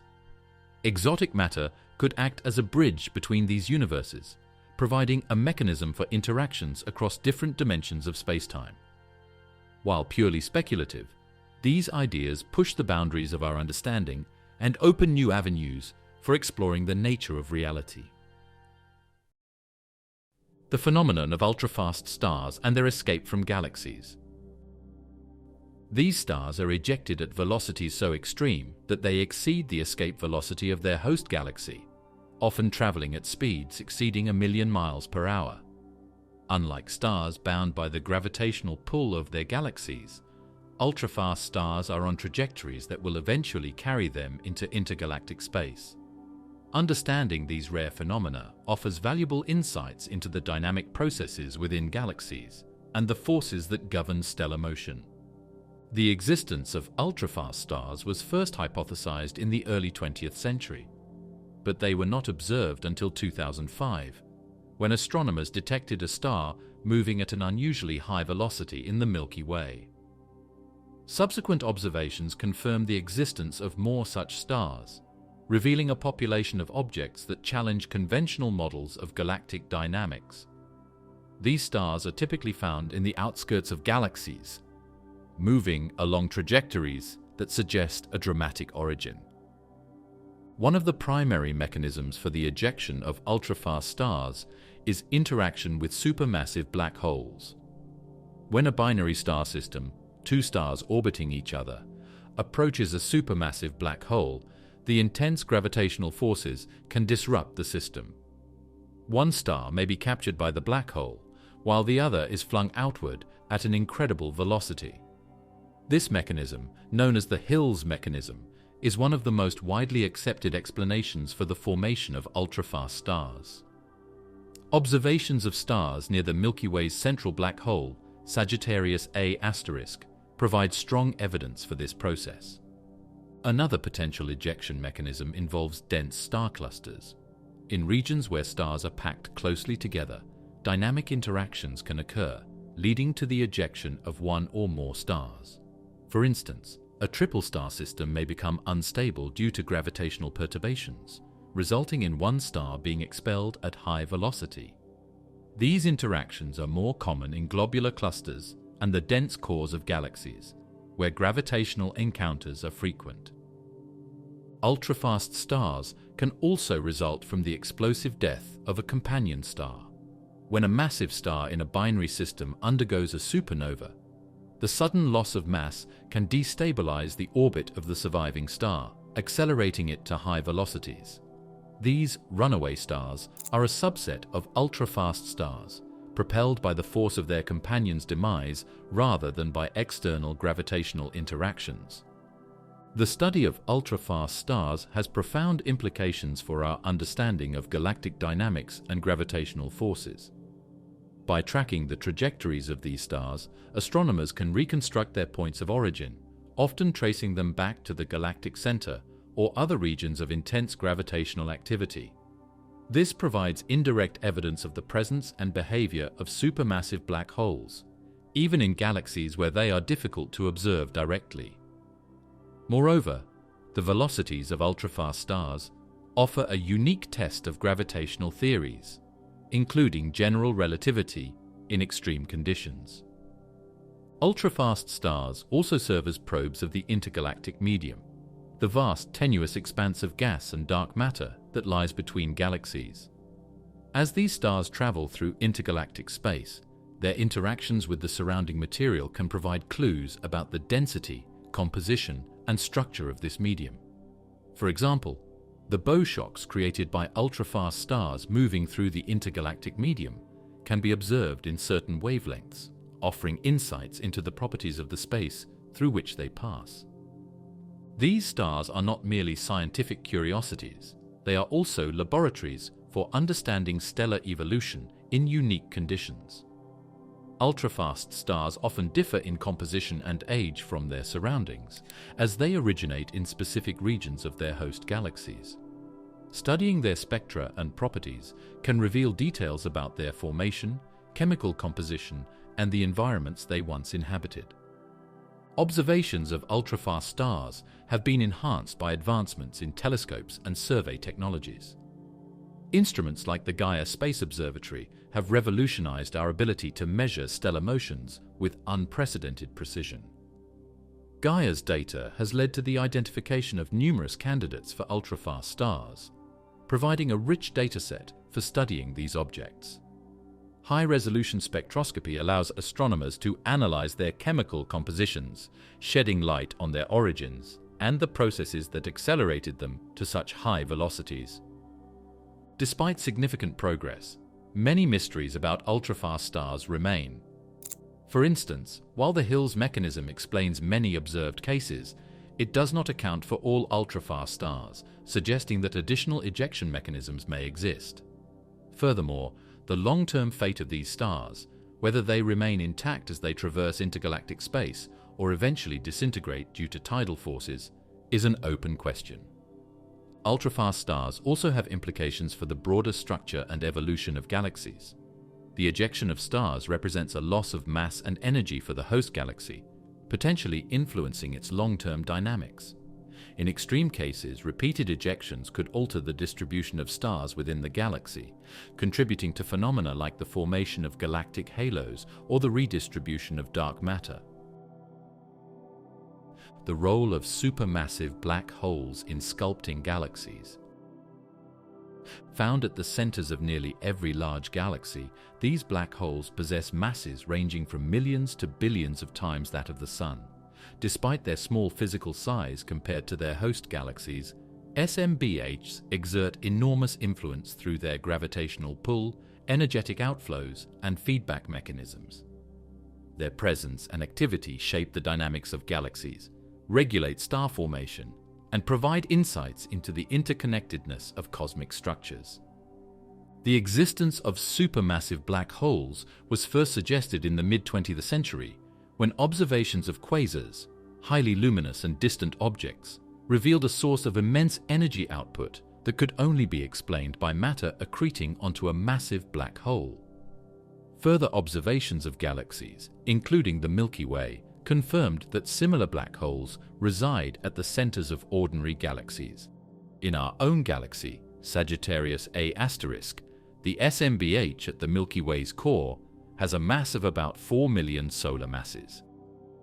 One of the most significant ways SMBHs influence galaxies is through their gravitational effects. Their immense mass creates a region of space dominated by their pull, affecting the orbits of nearby stars and gas. Observations of stars orbiting Sagittarius A*, for example, have provided direct evidence of its mass and existence, as these stars exhibit velocities and trajectories that can only be explained by a compact, massive object. This same principle applies in other galaxies where SMBHs can shape the dynamics of the galactic core. Beyond gravitational effects, SMBHs play a crucial role in regulating star formation. Galaxies rely on the presence of gas to form stars, but SMBHs can disrupt this process through feedback mechanisms. As matter falls toward a SMBH, it forms an accretion disk, heating up and releasing enormous amounts of energy in the form of radiation, winds, and relativistic jets. This energetic output can heat the surrounding gas, or even eject it from the galaxy entirely, depriving the galaxy of the raw material needed for star formation. This phenomenon is referred to as active galactic nucleus, AGN feedback. AGN feedback operates in two primary modes, radiative and kinetic. Radiative feedback occurs when intense radiation from the accretion disk heats the gas in the galaxy, preventing it from cooling and collapsing to form stars. Kinetic feedback, on the other hand, involves the ejection of material through powerful jets and winds. These jets, composed of high-energy particles, can extend thousands of light-years, carving out cavities in the interstellar medium and redistributing gas across the galaxy. Both modes are critical in regulating the growth of galaxies and maintaining the balance between star formation and quiescence. Observational evidence strongly supports the connection between SMBHs and their host galaxies. One of the most striking findings is the relationship between the mass of a galaxy's SMBH and the properties of its central bulge, such as its mass and velocity dispersion. This correlation, known as the M-sigma relation, suggests a co-evolutionary process where the growth of the SMBH and the galaxy's bulge are intimately linked. The exact mechanisms behind this relationship remain an active area of research, but it highlights the role of SMBHs as architects of galactic structure. SMBHs also contribute to the evolution of galaxy clusters, the largest gravitationally bound structures in the universe. In cluster environments, SMBHs in central galaxies, often referred to as brightest cluster galaxies, BCGs, play a key role in regulating the intracluster medium, ICM. The ICM is a hot, diffuse plasma that fills the space between galaxies in a cluster. AGN feedback from the central SMBH can heat the ICM, preventing runaway cooling that would otherwise lead to excessive star formation. This process helps maintain the balance between cooling and heating in galaxy clusters, shaping their long-term evolution. The interplay between SMBHs and dark matter is another critical area of study. Galaxies are surrounded by massive halos of dark matter, which provide the gravitational framework for their formation and evolution. While dark matter itself does not interact with light or baryonic matter, its gravitational influence affects the distribution of gas and stars. SMBHs, through their feedback mechanisms, can redistribute baryonic matter within galaxies, potentially influencing the dynamics of dark matter halos. Understanding this relationship is essential for refining models of galaxy formation and the role of dark matter in cosmic structure. The role of SMBHs in galactic mergers further underscores their significance. When galaxies collide, their SMBHs are drawn toward the center of the resulting system, eventually forming a binary black hole system. Over time, these SMBHs may merge, releasing gravitational waves, ripples in spacetime that carry information about the masses, spins, and orbital dynamics of the black holes. Observing these events, particularly with next-generation gravitational wave detectors, will provide unprecedented insights into the role of SMBHs in galactic evolution and the history of galaxy mergers. Recent observations have also revealed that SMBHs can influence regions far beyond their immediate vicinity. For example, the jets produced by some SMBHs can extend for millions of light years, affecting the intergalactic medium, IGM, and the cosmic web. These jets can enrich the IGM with heavy elements, accelerate cosmic rays, and redistribute energy on vast scales, demonstrating the far-reaching effects of SMBH activity. Tidal disruption events caused by black holes devouring stars. These events provide a unique opportunity to observe the behavior of matter under extreme gravitational conditions, offering insights into black hole properties, stellar dynamics, and the broader mechanics of cosmic evolution. TDEs are not just dramatic. They are windows into the invisible hearts of galaxies where black holes lurk. To understand TDEs, it's crucial to examine the mechanics of tidal forces. In simple terms, tidal forces arise due to differential gravitational pull. When a star approaches a black hole, the gravitational pull on the side of the star closest to the black hole is much stronger than on the far side. This difference stretches the star, and if the gravitational gradient exceeds the star's internal forces, the star is torn apart. This critical point, known as the Roche limit, depends on the mass of the black hole and the star's proximity. Once a star crosses the Roche limit of a black hole, it undergoes spaghettification, a process where the star is stretched into a long, thin stream of material due to the black hole's immense tidal forces. This stellar debris then forms an accretion disk around the black hole. As the material spirals inward, it heats up to millions of degrees, emitting intense X-rays, ultraviolet radiation, and visible light. These emissions are the hallmark of TDEs and make them observable from Earth, even when the black hole itself is invisible. The energy released during a TDE is staggering. In some cases, a single TDE can outshine the combined light of all the stars in its host galaxy for weeks or months.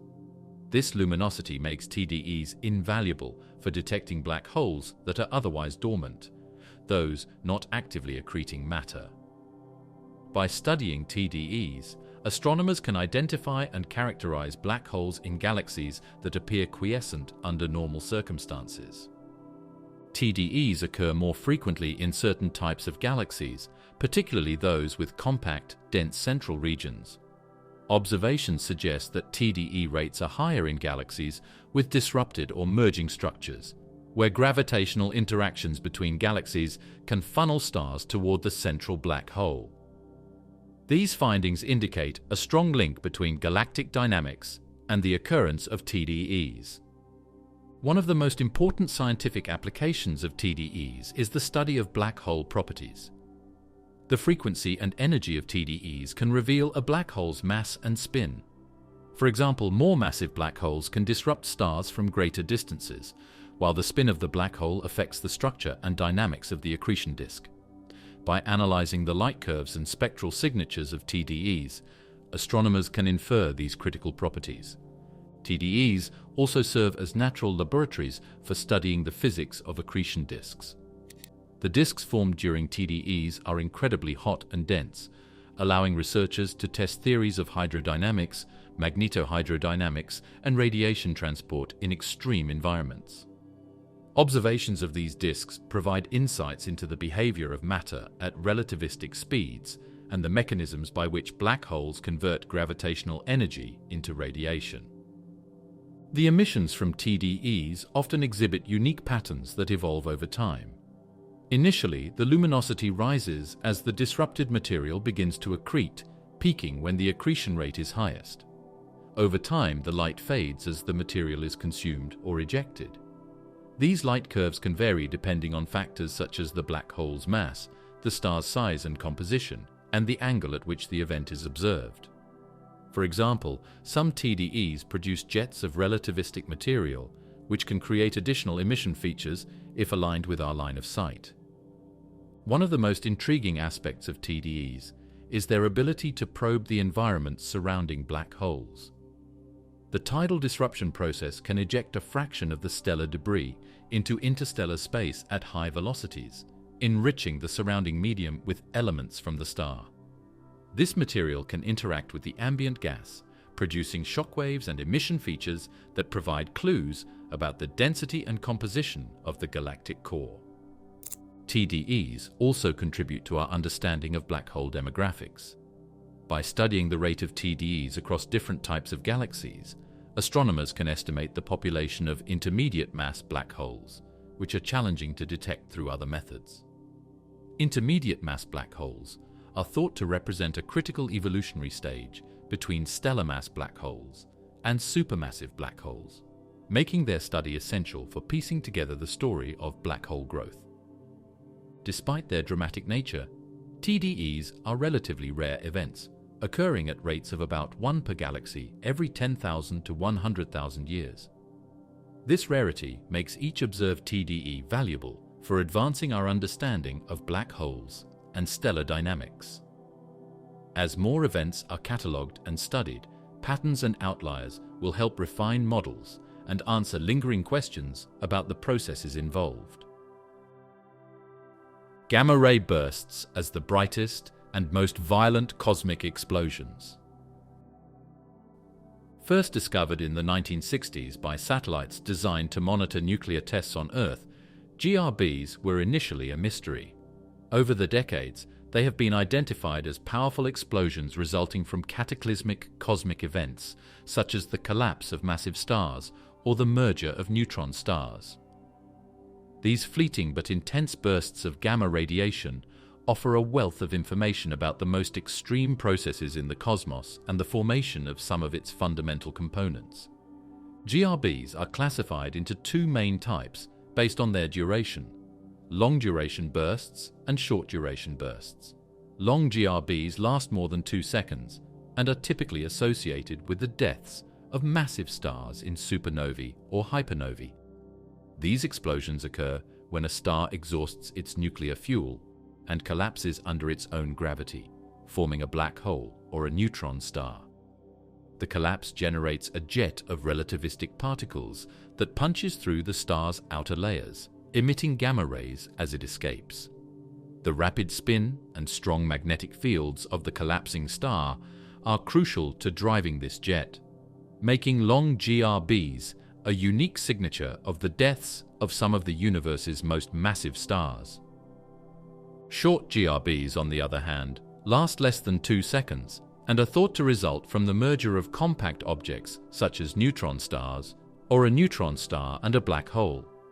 These mergers occur after the compact objects spiral toward each other over millions or billions of years, emitting gravitational waves as they lose energy.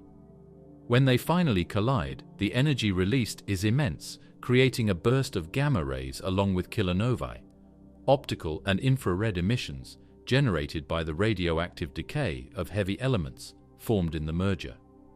The connection between short GRBs and neutron star mergers was confirmed in 2017 with the simultaneous detection of a GRB and gravitational waves from the same event, GW170817. The study of GRBs is critical for understanding the processes that create heavy elements in the universe. While supernovae are responsible for elements like oxygen and iron, the rapid neutron capture process, or R process, during neutron star mergers produces heavier elements like gold, platinum, and uranium. Observations of kilonovae associated with short GRBs provide direct evidence of this synthesis, offering insights into how these elements are distributed across the cosmos. The extreme brightness of GRBs allows them to serve as cosmic lighthouses, visible across vast distances. Some GRBs have been detected from galaxies more than 10 billion light-years away, making them invaluable tools for studying the early universe. By analyzing the light from GRBs, astronomers can probe the properties of the intergalactic medium and the chemical composition of galaxies at different epochs. This makes GRBs a unique probe of cosmic history, providing clues about the formation of the first stars and the evolution of galaxies over billions of years. The detection and study of GRBs rely on sophisticated instruments capable of capturing high-energy photons and rapidly pinpointing their locations. Satellites such as NASA's Swift and Fermi gamma-ray space telescopes play a pivotal role in this field. Swift, for example, is equipped with instruments that detect gamma-ray bursts and quickly determine their positions, enabling follow-up observations with ground and space-based telescopes. This rapid response is crucial, as the initial gamma-ray emission typically lasts only seconds to minutes, though afterglows in X-ray, optical, and radio wavelengths can persist for days or even weeks. The afterglows of GRBs are particularly valuable for understanding the environments in which these explosions occur.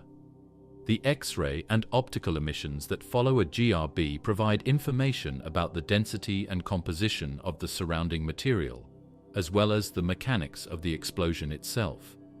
For example, observations of polarized light in GRB afterglows have revealed details about the structure of the relativistic jets, including the role of magnetic fields in shaping them. One of the most striking features of GRBs is their beamed nature. Unlike isotropic explosions, where energy is emitted uniformly in all directions, GRBs produce highly collimated jets.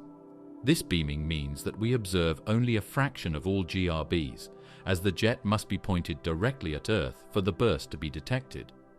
The degree of beaming has significant implications for the inferred energy of the explosion and the true rate of GRBs in the universe.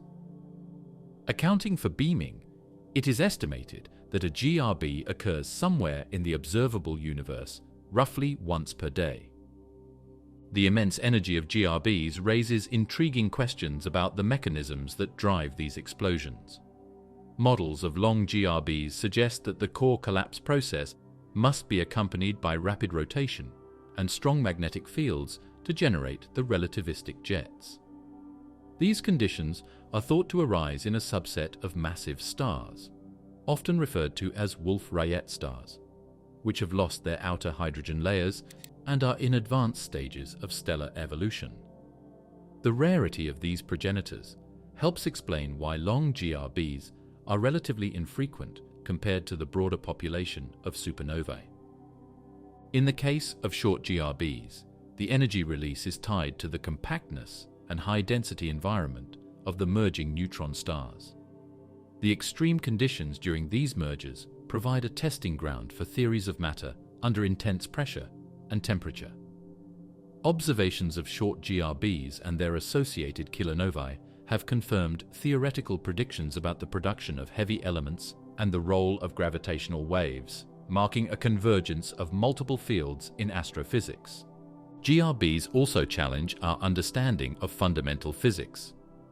The high-energy photons they emit travel across billions of light-years, offering a way to test the invariance of the speed of light and the effects of quantum gravity. Some theories suggest that the fabric of space-time at the Planck scale could cause slight variations in the speed of photons of different energies. By studying the arrival times of GRB photons, scientists have placed stringent constraints on these effects, providing evidence that space-time remains smooth even at the smallest scales. Despite decades of research, many mysteries about GRBs remain. For example, the exact processes that produce gamma rays within the jets are still debated, while synchrotron radiation from relativistic electrons is a leading explanation. Alternative mechanisms such as inverse Compton scattering or hadronic processes may also contribute. Understanding these mechanisms is crucial for interpreting GRB observations and refining theoretical models. Another open question is the nature of ultra-long GRBs, which last for several hours instead of seconds or minutes. These rare events may represent a distinct population with different progenitors, such as the collapse of supermassive stars or tidal disruption events involving black holes. Determining the origins of these ultra-long GRBs could expand our understanding of the diversity of cosmic explosions. Future advancements in GRB research will be driven by next-generation observatories and multi-messenger astronomy. The Vera C. Rubin Observatory and the James Webb Space Telescope will enhance our ability to study GRB host galaxies and afterglows in unprecedented detail. Meanwhile, gravitational wave detectors like LIGO, Virgo, and the upcoming Einstein telescope will complement electromagnetic observations, providing a more complete picture of events like neutron star mergers. The chemistry and dynamics of exoplanetary atmospheres. Exoplanets, planets orbiting stars beyond our solar system, have become a major focus of research since their first confirmed discovery in the 1990s. With over 5,000 exoplanets identified to date, scientists are now looking beyond their mere existence to analyze the properties of their atmospheres. These atmospheres hold the keys to understanding planetary composition, climate, potential weather patterns, and perhaps most intriguingly, the possibility of habitability and life. Exoplanetary atmospheres are as diverse as the planets they surround. Their chemistry depends on factors such as the planet's size, temperature, proximity to its host star, and formation history. Common atmospheric components include hydrogen, helium, water vapor, carbon dioxide, methane, ammonia, and oxygen. Each of these molecules leaves unique spectral fingerprints, allowing astronomers to detect and analyze them remotely. One of the primary methods for studying exoplanetary atmospheres is transit spectroscopy. When an exoplanet passes in front of its host star, a portion of the star's light filters through the planet's atmosphere. Molecules in the atmosphere absorb specific wavelengths of light, creating absorption lines in the star's spectrum. By comparing the star's light before, during, and after the transit, astronomers can identify the chemical composition of the atmosphere. This technique has been remarkably successful in detecting water vapor, methane, and other molecules, even in planets hundreds of light-years away. Another technique, direct imaging, involves capturing the light emitted or reflected by the planet itself. While far more challenging due to the brightness of the host star, advancements in adaptive optics and space-based telescopes have made this method increasingly viable. Direct imaging allows for the study of atmospheric dynamics, such as cloud formations and weather patterns, on distant worlds. Emission spectroscopy is yet another method, particularly useful for studying hot exoplanets. When a planet passes behind its host star, a secondary eclipse, its emitted light is briefly blocked. By analyzing the difference in the system's overall brightness before and during the eclipse, astronomers can isolate the planet's contribution, revealing information about its atmospheric temperature and composition. The diversity of atmospheric compositions across exoplanets is astonishing. For instance, gas giants like hot Jupiters often exhibit atmospheres dominated by hydrogen and helium, with trace amounts of water vapor, methane, and carbon monoxide. These planets orbit extremely close to their stars, resulting in high temperatures that can cause atmospheric escape and unique chemical processes. The atmospheres of hot Jupiters often feature thermal inversions, layers where temperature increases with altitude, caused by the absorption of stellar radiation by molecules like titanium oxide. In contrast, smaller rocky planets, particularly those in the habitable zone, where liquid water could exist, have atmospheres that are more difficult to detect and analyze. However, the discovery of atmospheric water vapor on planets such as K218b has marked significant progress. While K218b is classified as a mini-Neptune rather than a true Earth analog, its atmosphere offers a glimpse into the potential habitability of exoplanets with water-rich environments. The role of atmospheric chemistry in determining habitability cannot be overstated. A planet's atmosphere regulates its surface temperature through the greenhouse effect. While a moderate greenhouse effect, like that on Earth, is essential for maintaining liquid water, excessive greenhouse gases can lead to runaway heating, as seen on Venus, or severe cooling, as on Mars. Understanding these processes in exoplanets helps refine models of habitability. One critical focus of exoplanetary atmospheric research is the search for biosignatures, chemical indicators of life. Oxygen and methane, when found together in significant quantities, are considered promising biosignatures because they would typically react with each other and disappear unless replenished by biological processes. Other potential biosignatures include nitrous oxide, phosphine, and specific patterns of isotopic ratios that suggest biological activity. Clouds and hazes present significant challenges in studying exoplanetary atmospheres. These particles can obscure or alter spectral features, making it harder to identify specific molecules. For example, hazes composed of hydrocarbon compounds, similar to those on Saturn's moon Titan, have been observed in the atmospheres of several exoplanets. Advanced modeling and multi-wavelength observations are helping to disentangle these effects, revealing the underlying atmospheric composition. The dynamics of exoplanetary atmospheres, how gases circulate, mix, and evolve, are another area of active research. Atmospheric circulation patterns depend on factors such as the planet's rotation rate, axial tilt, and the energy it receives from its star. Tidally locked planets, where one side permanently faces the star, often exhibit extreme temperature differences between their day and night sides. This can drive powerful winds and unique weather patterns, such as supersonic jet streams or localized storms. Exoplanetary atmospheres are also shaped by interactions with their host stars. Stellar radiation and stellar winds can strip away atmospheres over time, particularly for planets orbiting close to active stars. This phenomenon, known as atmospheric escape, is influenced by the planet's gravity and magnetic field. Understanding how atmospheres evolve under such conditions is crucial for assessing long-term habitability. The detection of atmospheric water vapor on exoplanets has been a major milestone. Water is not only a fundamental requirement for life as we know it, but also a key player in atmospheric chemistry and climate regulation. Observations of water vapor in hot Jupiter atmospheres have revealed unexpected variations, hinting at complex chemical processes and cloud formation. On smaller planets, the presence of water vapor raises tantalizing questions about the potential for liquid water and life. The physics of plasma in space and its role in cosmic phenomena. Plasma is often referred to as the fourth state of matter, distinct from solids, liquids, and gases. Unlike other states, plasma consists of charged particles, free electrons and ions, that move independently of each other. This ionized state arises when atoms are subjected to sufficient energy to strip electrons from their nuclei.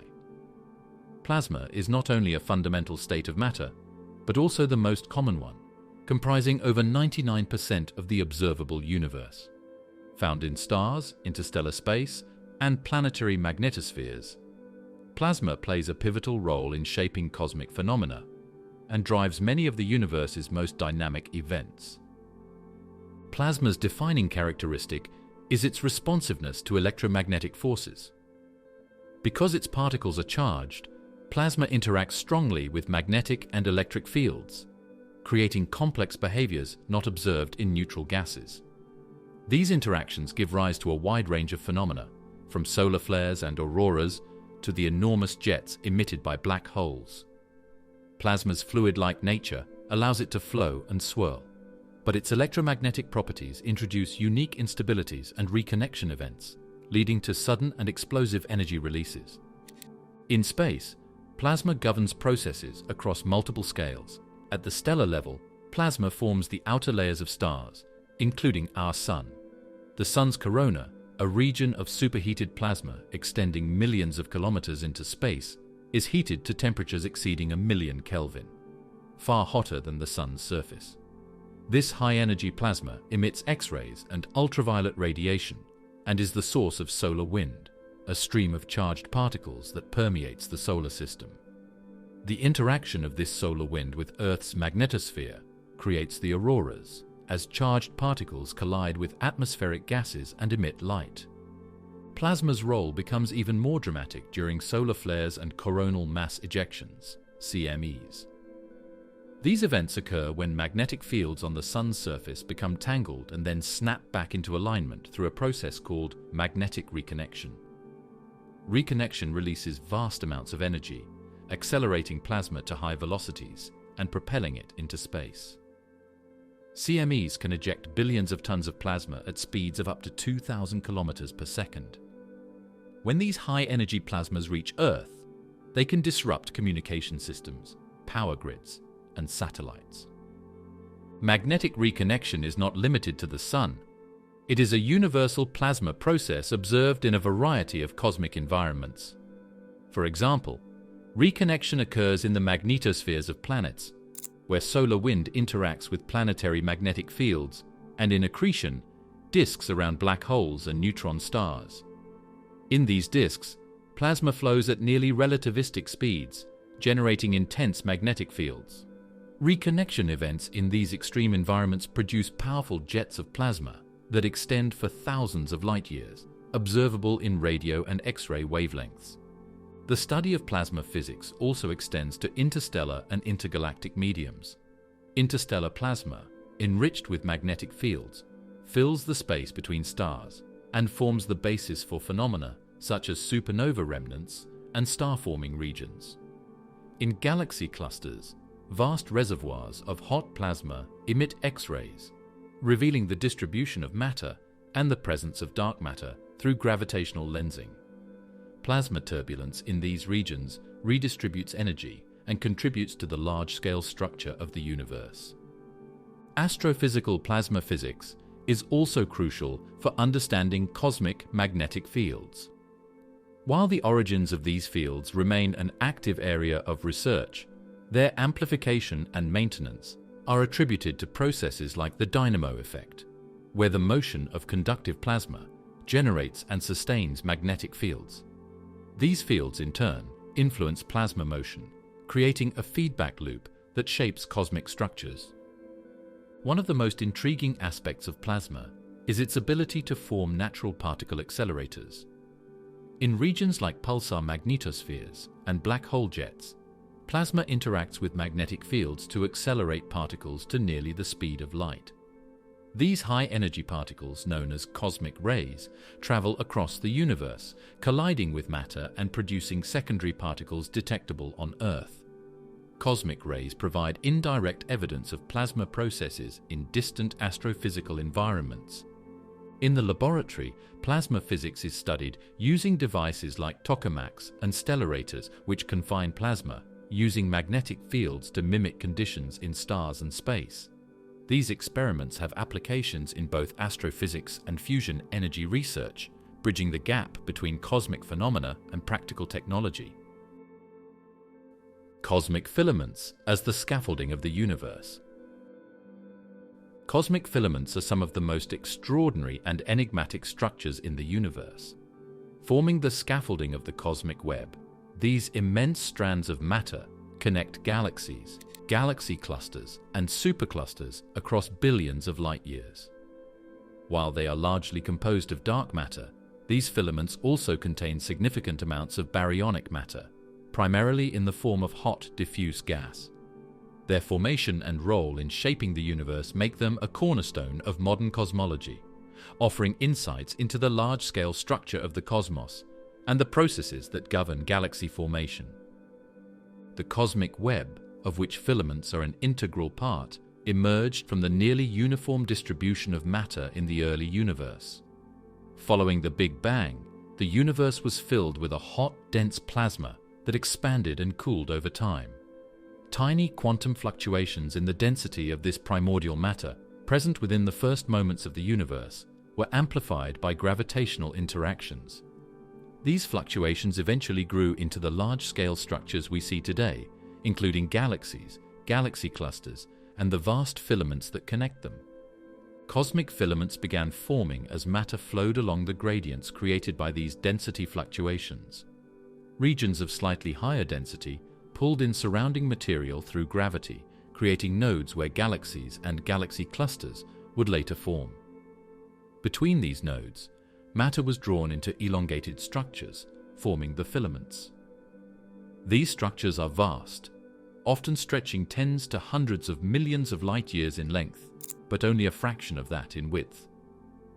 The growth of filaments was heavily influenced by dark matter, the mysterious substance that makes up approximately 85% of the matter in the universe.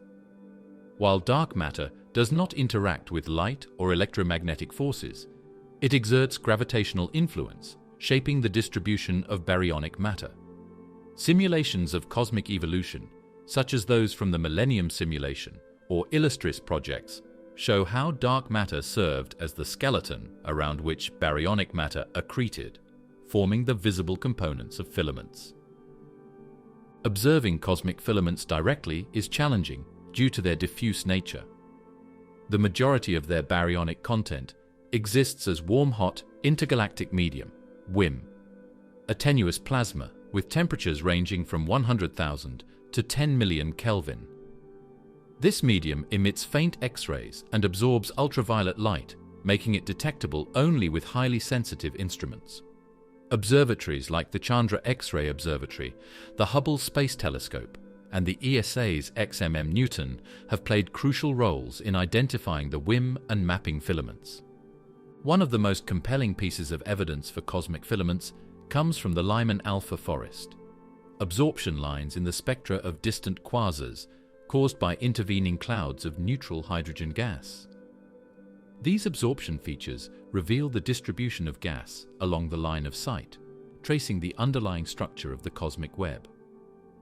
Recent advances in 3D mapping techniques have allowed astronomers to reconstruct filamentary structures in unprecedented detail, confirming the predictions of cosmological simulations. Cosmic filaments are not just passive structures. They play an active role in galaxy formation and evolution. Galaxies do not form in isolation, but are influenced by their environment, particularly the filaments that funnel gas into them. This gas provides the raw material for star formation, fueling the growth of galaxies over cosmic time. Observations have shown that galaxies within filaments tend to be more massive and exhibit higher star formation rates compared to those in more isolated regions. This suggests that filaments act as feeding highways, channeling matter into galaxies and clusters.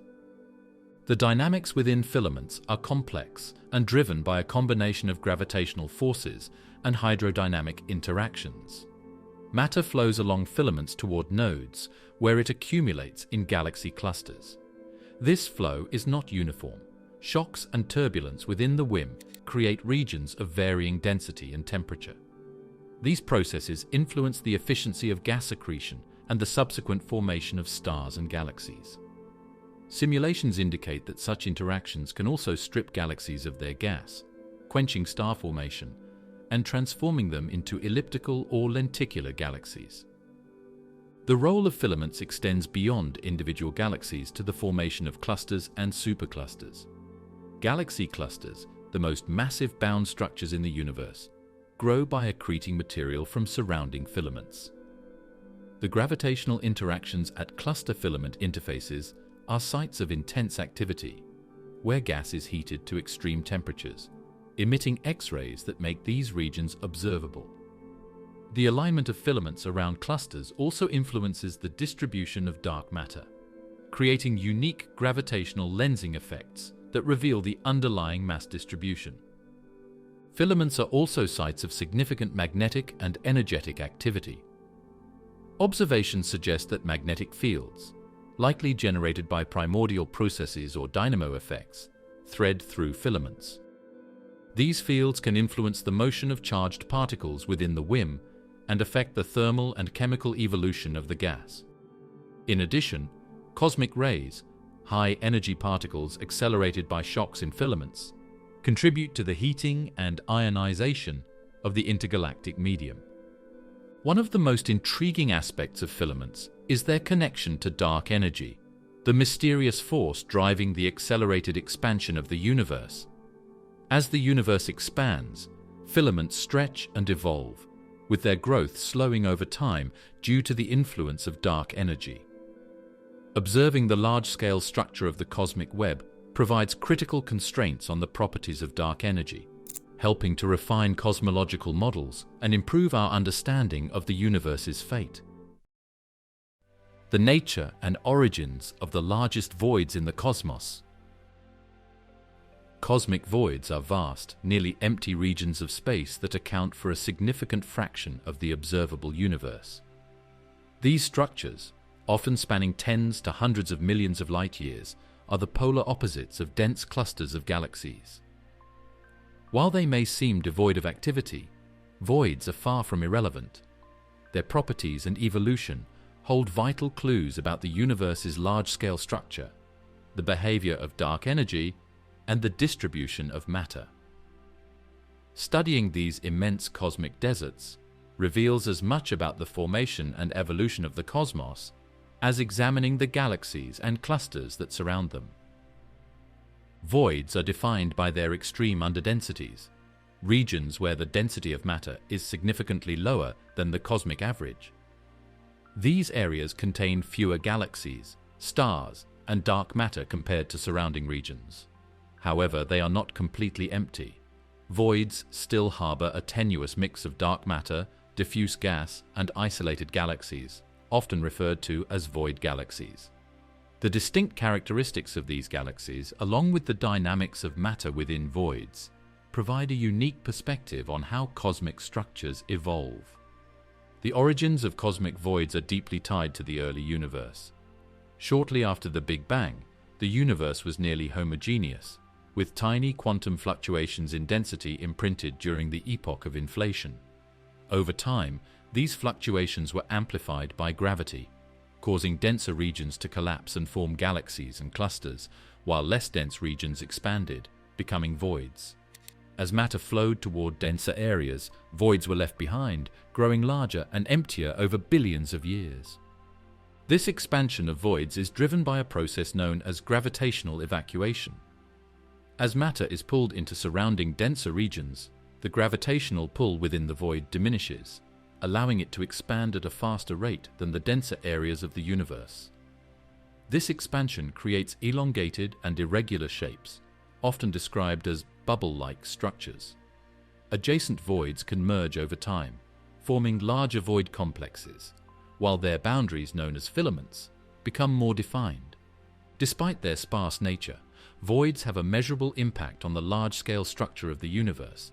They are an integral component of the cosmic web, the intricate network of filaments, clusters, and voids that forms the universe's scaffolding. While filaments channel matter and galaxies into clusters, voids define the spaces between them, providing contrast and shaping the overall distribution of matter. Void galaxies, though few in number, are particularly intriguing. These galaxies often differ significantly from their counterparts in denser environments. For example, void galaxies tend to be isolated, less massive, and bluer in color, indicating ongoing star formation. This contrasts with galaxies in clusters, which are often redder and exhibit less star formation due to interactions with neighboring galaxies and the dense intracluster medium. The relative isolation of void galaxies protects them from these interactions, allowing their star formation to continue unimpeded. The gas within voids, known as the intergalactic medium, IgM, is also an important area of study. Though the IgM in voids is incredibly sparse, it still contains information about the composition and temperature of baryonic matter. Observations using the Lyman alpha forest, absorption lines in the spectra of distant quasars caused by hydrogen gas in the IGM, have revealed that voids are not entirely devoid of matter. These observations provide critical data for understanding the distribution of baryonic matter and the role of dark matter in structuring the universe. One of the most profound aspects of voids is their potential to probe dark energy, the mysterious force driving the accelerated expansion of the universe. Because voids expand more rapidly than denser regions, they are highly sensitive to the effects of dark energy. By studying the shapes, sizes, and growth rates of voids, astronomers can constrain the properties of dark energy and test cosmological models. Voids also amplify certain aspects of gravitational lensing, where the paths of light from distant galaxies are bent by the curvature of spacetime. This amplification provides another method to study the distribution of matter and the influence of dark energy. The study of voids also provides a unique testing ground for alternative theories of gravity. In standard cosmology, gravity behaves according to Einstein's general theory of relativity, but voids offer environments with much weaker gravitational interactions compared to dense regions. Observing how matter behaves in these low-density environments can reveal deviations from general relativity, potentially pointing to new physics. Cosmic voids are identified and studied using large-scale surveys of galaxies, such as the Sloan Digital Sky Survey, SDSS, and the Dark Energy Survey, DES. These surveys map the distribution of galaxies across the universe, allowing astronomers to identify underdense regions and measure their properties. Advanced techniques, such as three-dimensional reconstructions of the cosmic web, have improved our ability to detect and analyze voids. Future surveys, like those conducted by the Vera C. Rubin Observatory, promise even greater precision, enabling a more detailed exploration of void dynamics and their cosmological implications. Despite the progress made, many mysteries about voids remain. For instance, the detailed processes governing the formation and evolution of void galaxies are not fully understood. How do these galaxies acquire the gas needed for star formation in such sparse environments? What role do magnetic fields and cosmic rays play in shaping void dynamics? Addressing these questions requires both observational advancements and refined simulations that incorporate the full complexity of void physics. Another area of active research involves the role of voids in the distribution of dark matter. While dark matter is less concentrated in voids compared to filaments and clusters, it still exists and influences the motion of galaxies within these regions. Studying the gravitational effects of dark matter in voids can reveal its properties, including its interactions with baryonic matter and its contribution to the overall structure of the universe. The largest voids, known as supervoids, represent the extreme end of void evolution. These colossal regions can span hundreds of millions of light-years and contain only a handful of galaxies. Supervoids are so expansive that they affect the cosmic microwave background, CMB, the afterglow of the Big Bang. Observations of the CMB have revealed cold spots that align with supervoids, suggesting that the energy of photons passing through these regions is altered by gravitational effects, a phenomenon known as the integrated Sachs-Wolf effect. Studying supervoids in relation to the CMB provides a direct connection between the universe's largest structures and its earliest moments. Cosmic voids also have philosophical implications, challenging our perception of emptiness and the nature of existence. Far from being featureless vacuums, voids are dynamic, evolving regions that play a critical role in shaping the universe. They remind us that even the absence of matter is part of the cosmos's intricate tapestry, governed by the same laws that create galaxies, stars, and planets. Ultra-long period comets from the solar system's farthest reaches. Ultra-long period comets are among the most enigmatic objects in our solar system, originating from its outermost regions and taking over 1 million years to complete a single orbit around the Sun. These icy wanderers, believed to originate from the Oort cloud, offer valuable insights into the early history of the solar system, the distribution of icy materials, and the dynamics of long-term orbital evolution. Their infrequent appearances and distant origins make them both challenging and intriguing subjects for study. What are ultra-long-period comets? Comets are small bodies composed of ice, dust, and rocky material, often described as dirty snowballs. Unlike short-period comets, which originate from the Kuiper belt near Neptune and complete their orbits in decades or centuries, ultra-long-period comets are thought to originate from the Oort cloud, a theoretical spherical shell of icy objects surrounding the solar system at distances between 2,000 and 100,000 astronomical units, AU. For reference, 1 AU is the average distance between the Earth and the Sun, approximately 93 million miles. Ultra-long-period comets take immense paths through the solar system, with orbital periods exceeding 1 million years. When these comets are perturbed from their distant orbits, often by gravitational interactions with passing stars, galactic tides, or other massive bodies, they can be sent hurtling toward the Sun. As they approach, solar radiation heats their surfaces, causing volatile compounds to sublimate and form a glowing coma and tail. This transformation allows them to be observed from Earth, revealing their composition and structure. The Oort cloud, proposed by Dutch astronomer Jan Oort in 1950, is believed to be the source of ultra-long-period comets. It likely formed during the early stages of the solar system's development, when gravitational interactions between nascent planets and smaller icy bodies ejected a significant portion of the primordial material into the far reaches of space.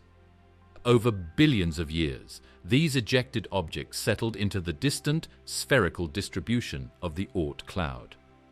The Oort cloud is divided into two regions. The inner Oort cloud, closer to the Sun and more densely populated, and the outer Oort cloud, which extends into the interstellar medium. Ultra-long-period comets are thought to originate primarily from the outer Oort cloud, where gravitational influences from passing stars and the galactic tide are strongest.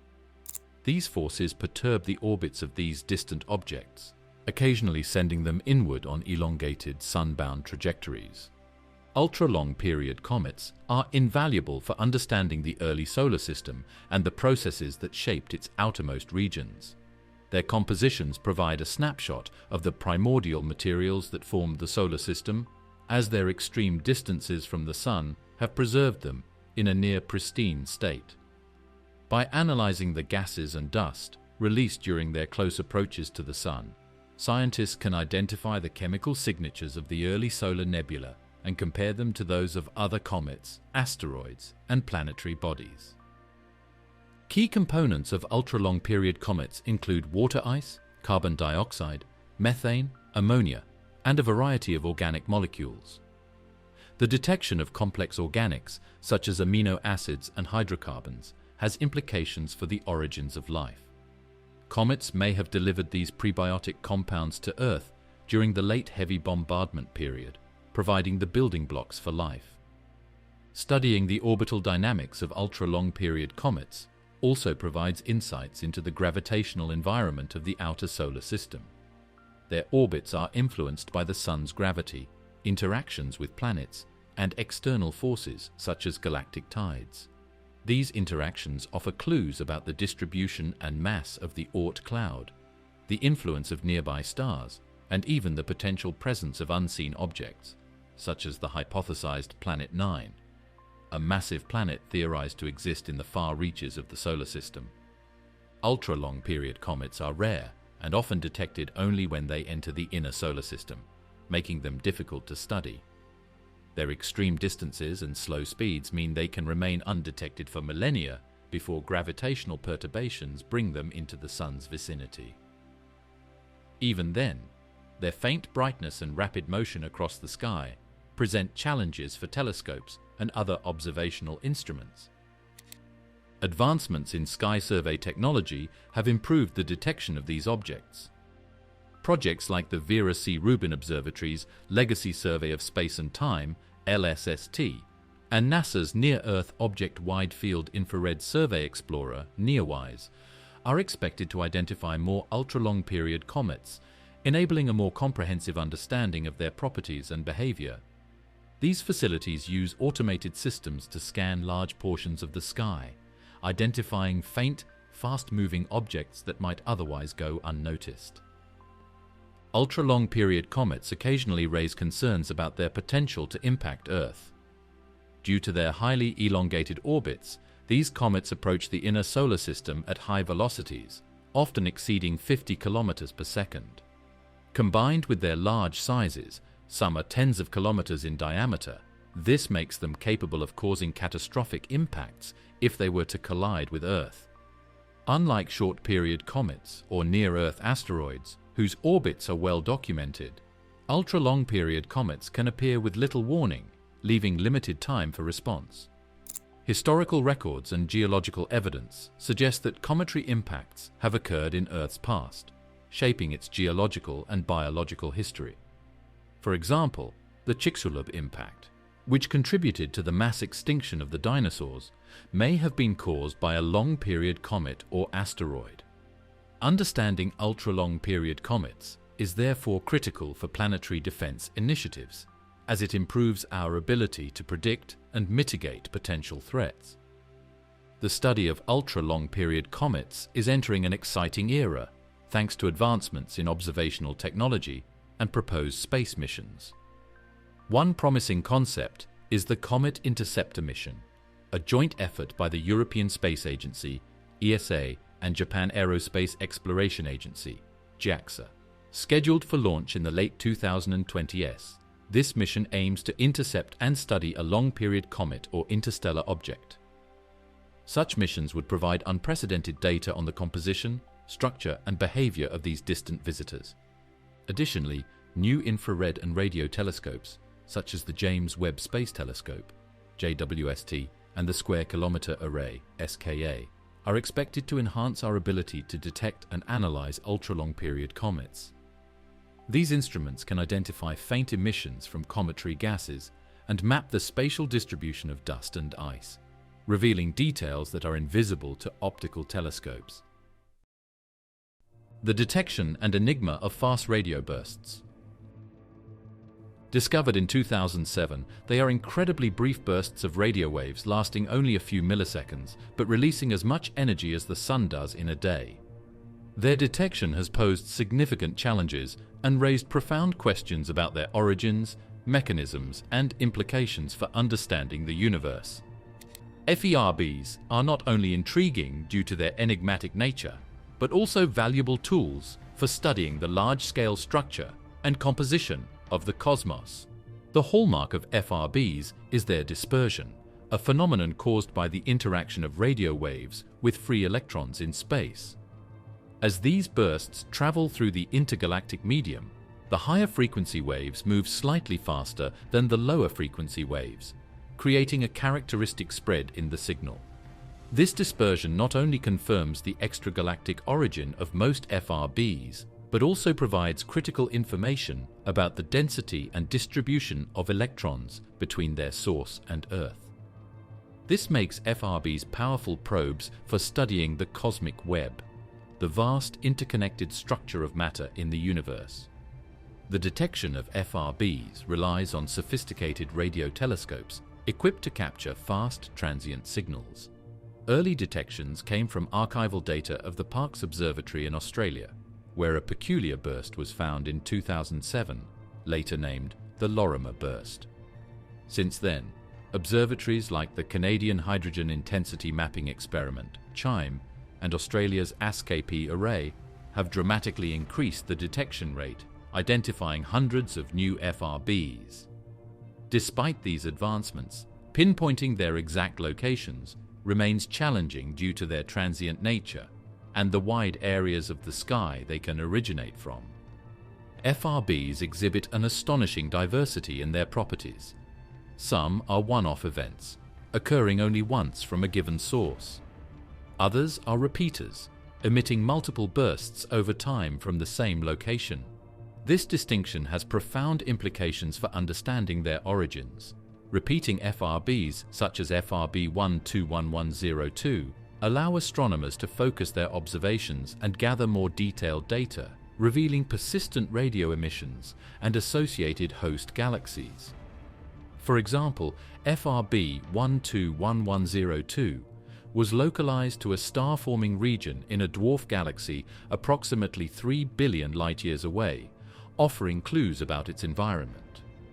On the other hand, the one-off FRBs challenge localization efforts, as they do not provide repeated signals for follow-up observations. Theories about the origins of FRBs span a wide range of astrophysical scenarios. One leading hypothesis attributes them to magnetars, a type of neutron star with an extraordinarily strong magnetic field. Magnetars are capable of releasing vast amounts of energy in the form of electromagnetic radiation, particularly during flares caused by star quakes on their surfaces. This model is supported by observations of a galactic magnetar, SGR 1935 plus 2154, which emitted a burst of radio waves in 2020 resembling an FRB, albeit much less energetic. If magnetars are indeed the primary sources of FRBs, their properties could vary significantly depending on the conditions of the star and its surrounding environment. Other hypotheses suggest that FRBs might arise from the interactions of compact objects, such as neutron star mergers or black hole neutron star collisions. These cataclysmic events release enormous energy and could generate FRB-like signals. However, the short-lived nature of such events would likely preclude them as explanations for repeating FRBs, highlighting the possibility of multiple origins for these bursts. Further adding to the complexity are speculative theories involving exotic physics, such as interactions with dark matter or even advanced extraterrestrial civilizations. While there is no concrete evidence for these latter scenarios, their consideration underscores the mysterious nature of FRBs. The study of FRBs has practical scientific applications beyond their origins. Because their signals are dispersed as they travel through space, FRBs can act as cosmic probes, revealing details about the intergalactic medium. By measuring the dispersion of each burst, astronomers can estimate the total column density of electrons along the line of sight. This helps map the distribution of baryonic matter in the universe, including the elusive missing baryons that are thought to reside in diffuse intergalactic gas, but are difficult to detect directly. FRBs also provide insights into magnetic fields in space, as their signals are often polarized, indicating interactions with magnetized plasma in their paths. The extreme distances traveled by FRBs also make them valuable for studying the expansion of the universe. The redshift of the host galaxies associated with localized FRBs provides a direct measure of their distances. Combining this information with the dispersion measure allows astronomers to study the relationship between redshift and electron density, offering constraints on cosmological parameters such as the Hubble constant. This approach is particularly promising for resolving discrepancies between different methods of measuring the universe's expansion rate. Despite significant progress, many fundamental questions about FRBs remain unanswered. For instance, what determines whether an FRB is a repeater or a one-off event? Are all FRBs produced by the same underlying mechanism, or do they have multiple origins? The environments surrounding FRB sources also remain poorly understood. Some FRBs are associated with star-forming regions, while others appear to come from older, more quiescent parts of galaxies. These differences suggest that diverse astrophysical processes could contribute to FRB production. The future of FRB research looks promising, thanks to advancements in observational technology and international collaborations. New and upcoming telescopes, such as the Square Kilometre Array, SKA, and the Deep Synoptic Array, DSA, are expected to vastly increase the number of detected FRBs and improve localization capabilities. These instruments will provide more precise measurements of FRB properties, enabling detailed studies of their environments and host galaxies.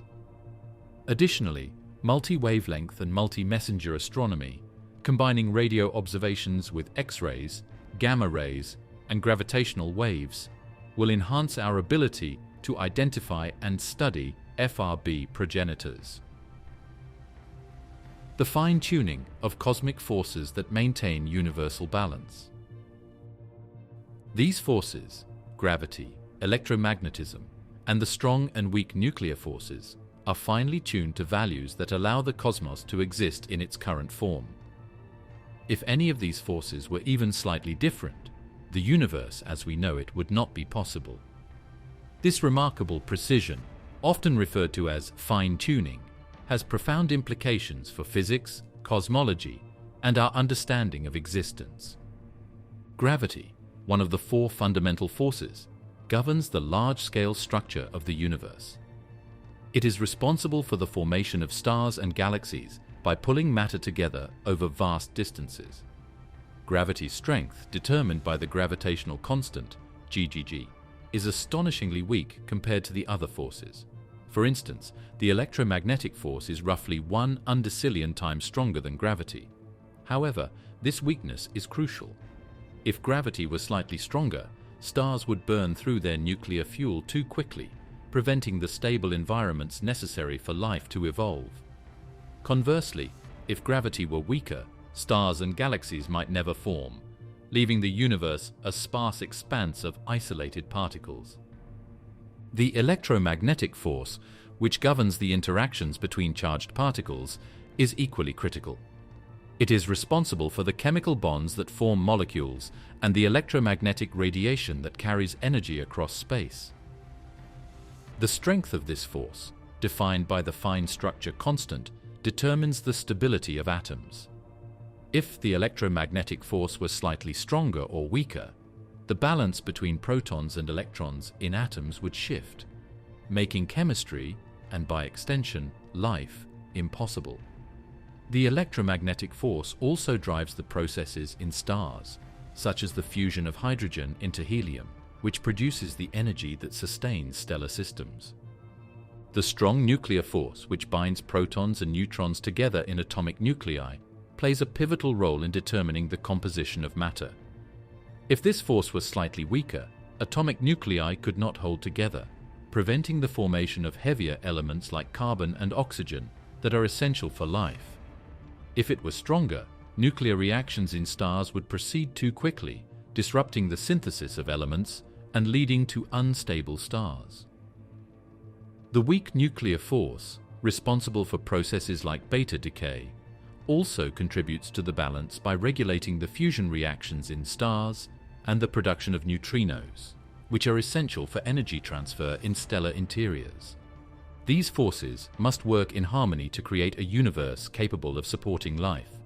The interplay between gravity and electromagnetism, for example, determines the size and stability of stars. Small stars, like red dwarfs, burn their fuel slowly and can exist for billions of years, creating long-lived environments for potential habitability. Massive stars, while short-lived, produce the heavy elements necessary for planets and life through supernova explosions. This cosmic recycling of material relies on the precise balance of forces governing stellar evolution. The fine-tuning of these forces extends to the fundamental constants of the universe, such as the speed of light, c, Planck's constant, h, and the cosmological constant, λ. The cosmological constant, which drives the accelerated expansion of the universe, is particularly puzzling. Observations show that its value is incredibly small but non-zero, far smaller than theoretical predictions from quantum field theory. If the cosmological constant were even slightly larger, the rapid expansion would prevent galaxies and stars from forming. If it were smaller, the universe might have collapsed under its own gravity shortly after the Big Bang. The anthropic principle is often invoked to explain the fine-tuning of the universe. This principle suggests that the fundamental constants and forces of the universe appear fine-tuned because only a universe with such properties could give rise to observers capable of contemplating them.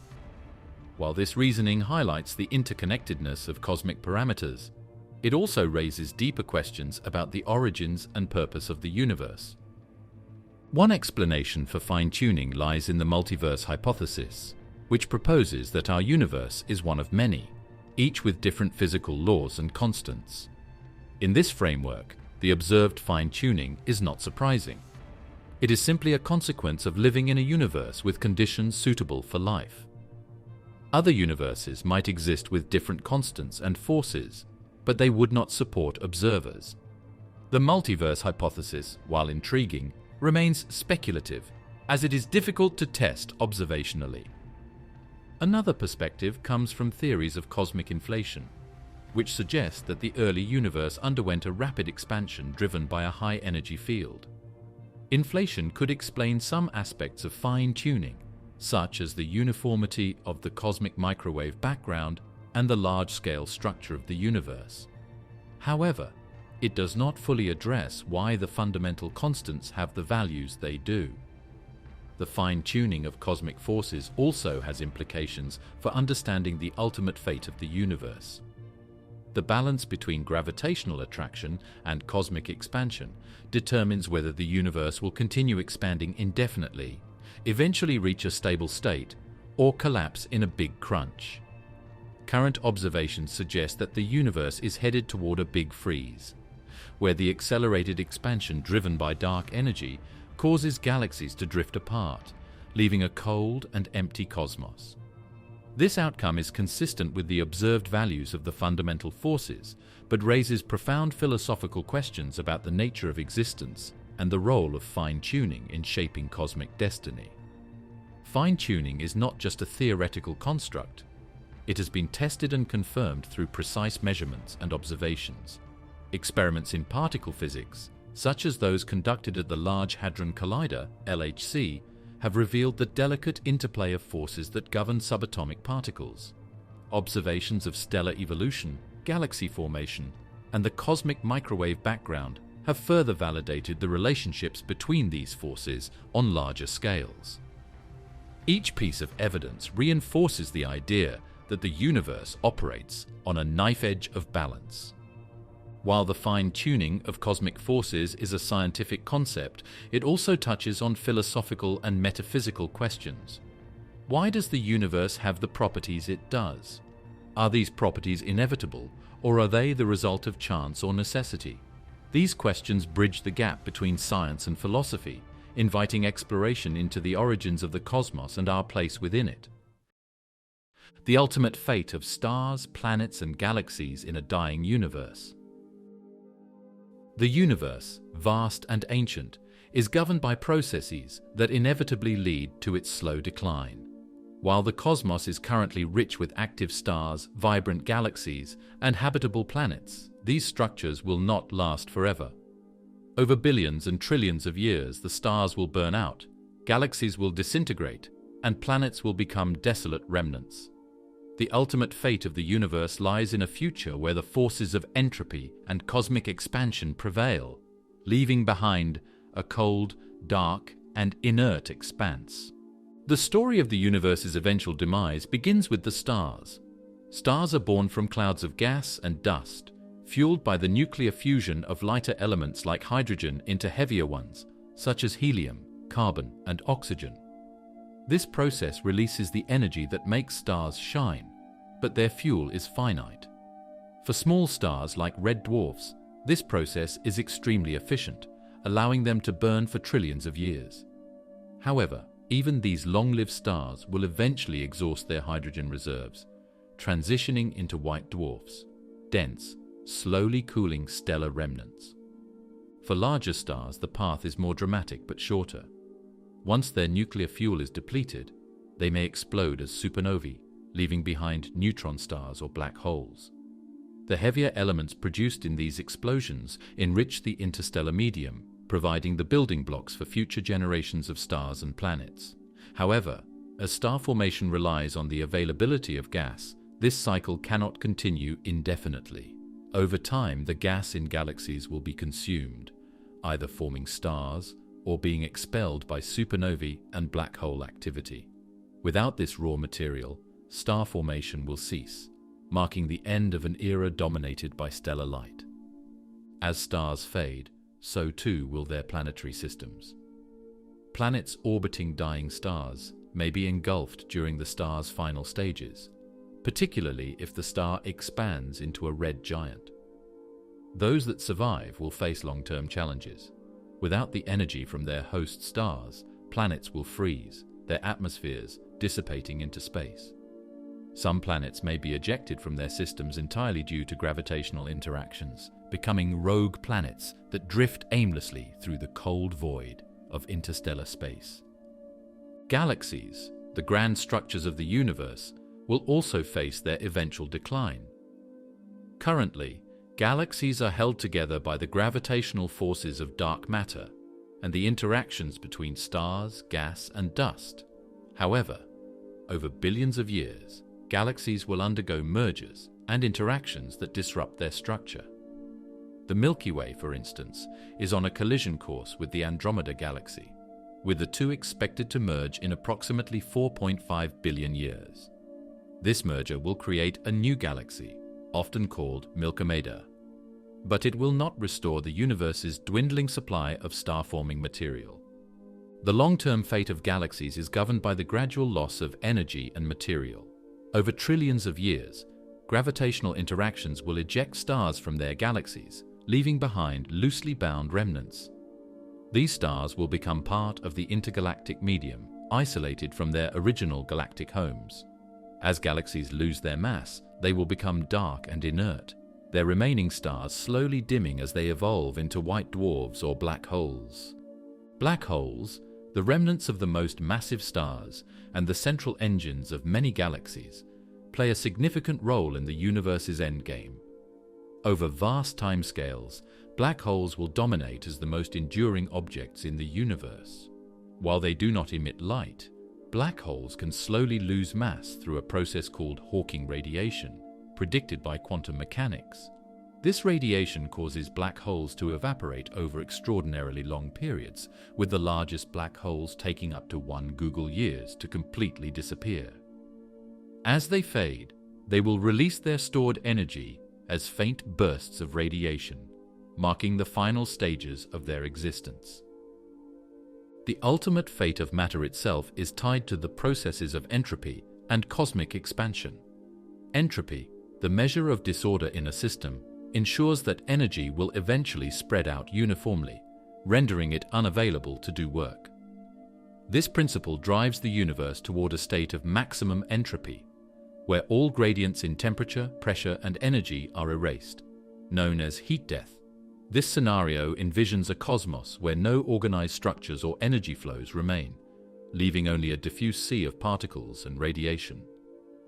Cosmic expansion further accelerates the isolation of matter.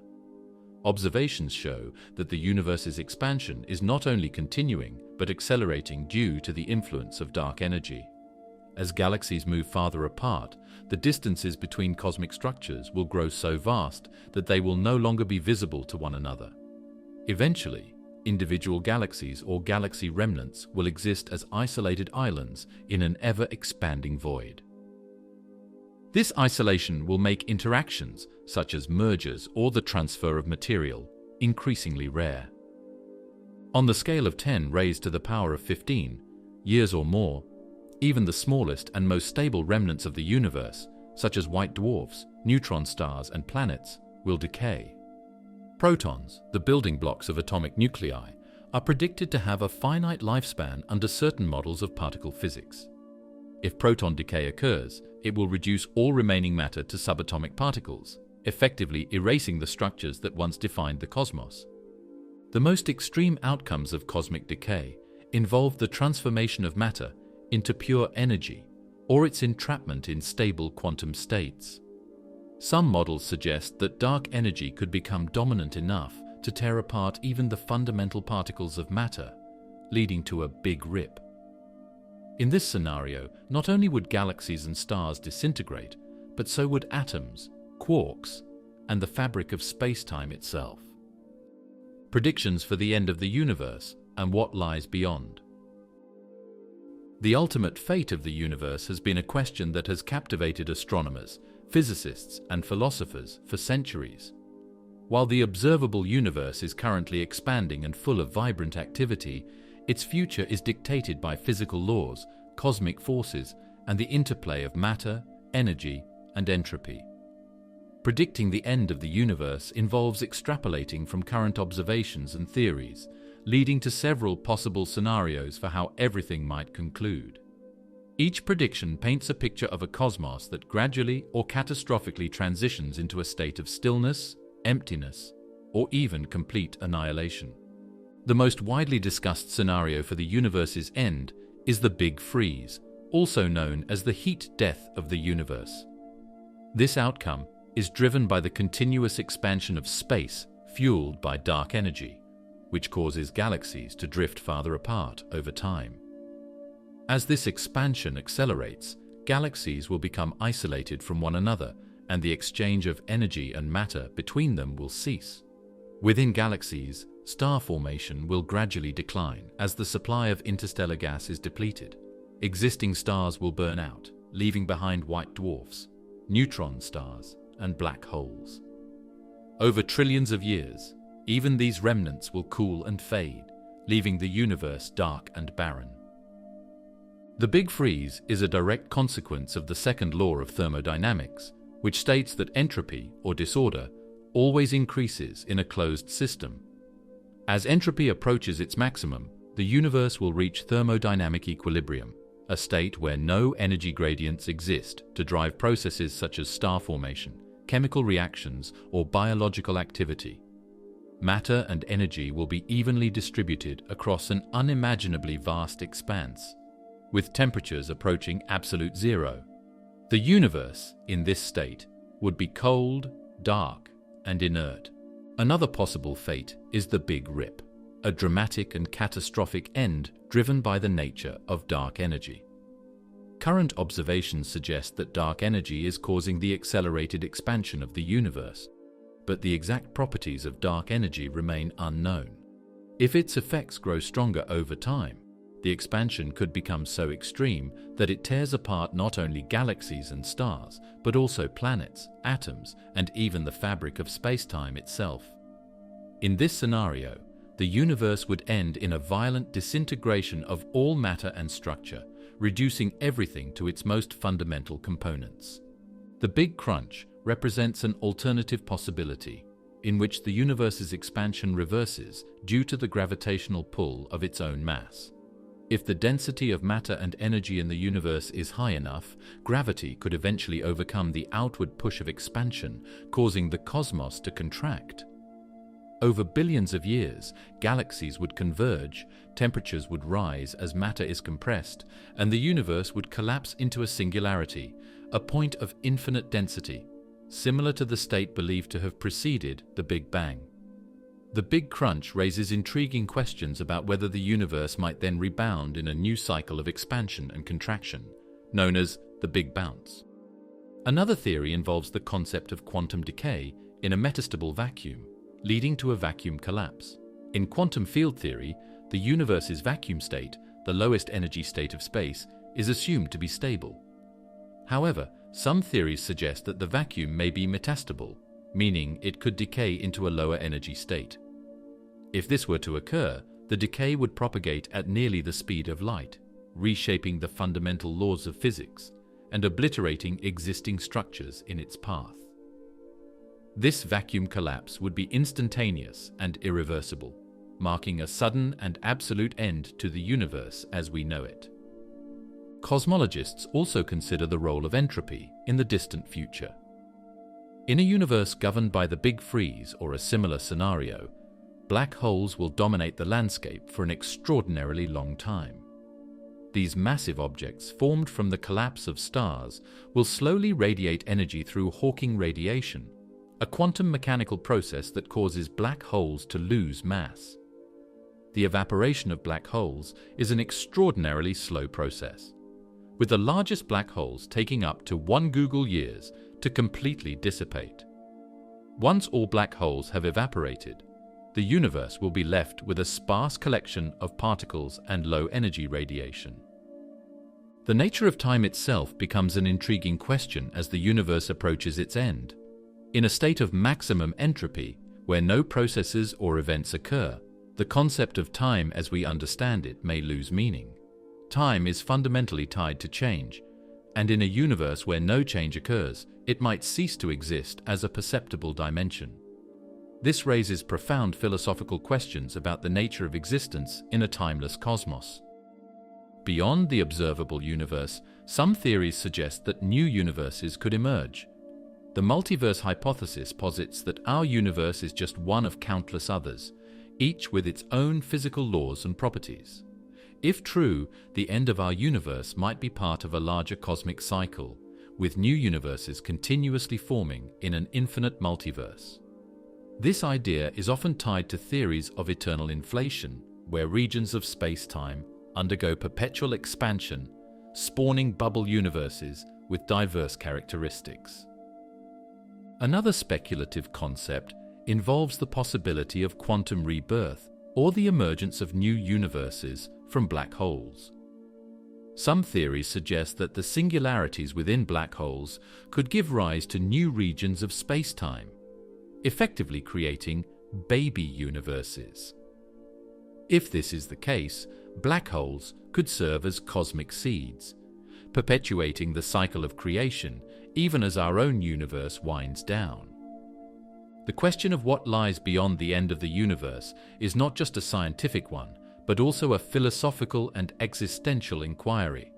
Does the universe have an ultimate purpose, or is its end simply a consequence of physical laws?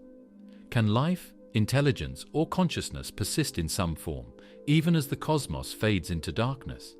These questions challenge the boundaries of human understanding and inspire contemplation about the nature of reality and our place within it. Advances in observational astronomy and theoretical physics continue to refine our predictions about the universe's fate. Projects such as the James Webb Space Telescope, the Square Kilometre Array, and next-generation gravitational wave detectors will provide new insights into the behavior of dark energy, the properties of black holes, and the structure of space-time.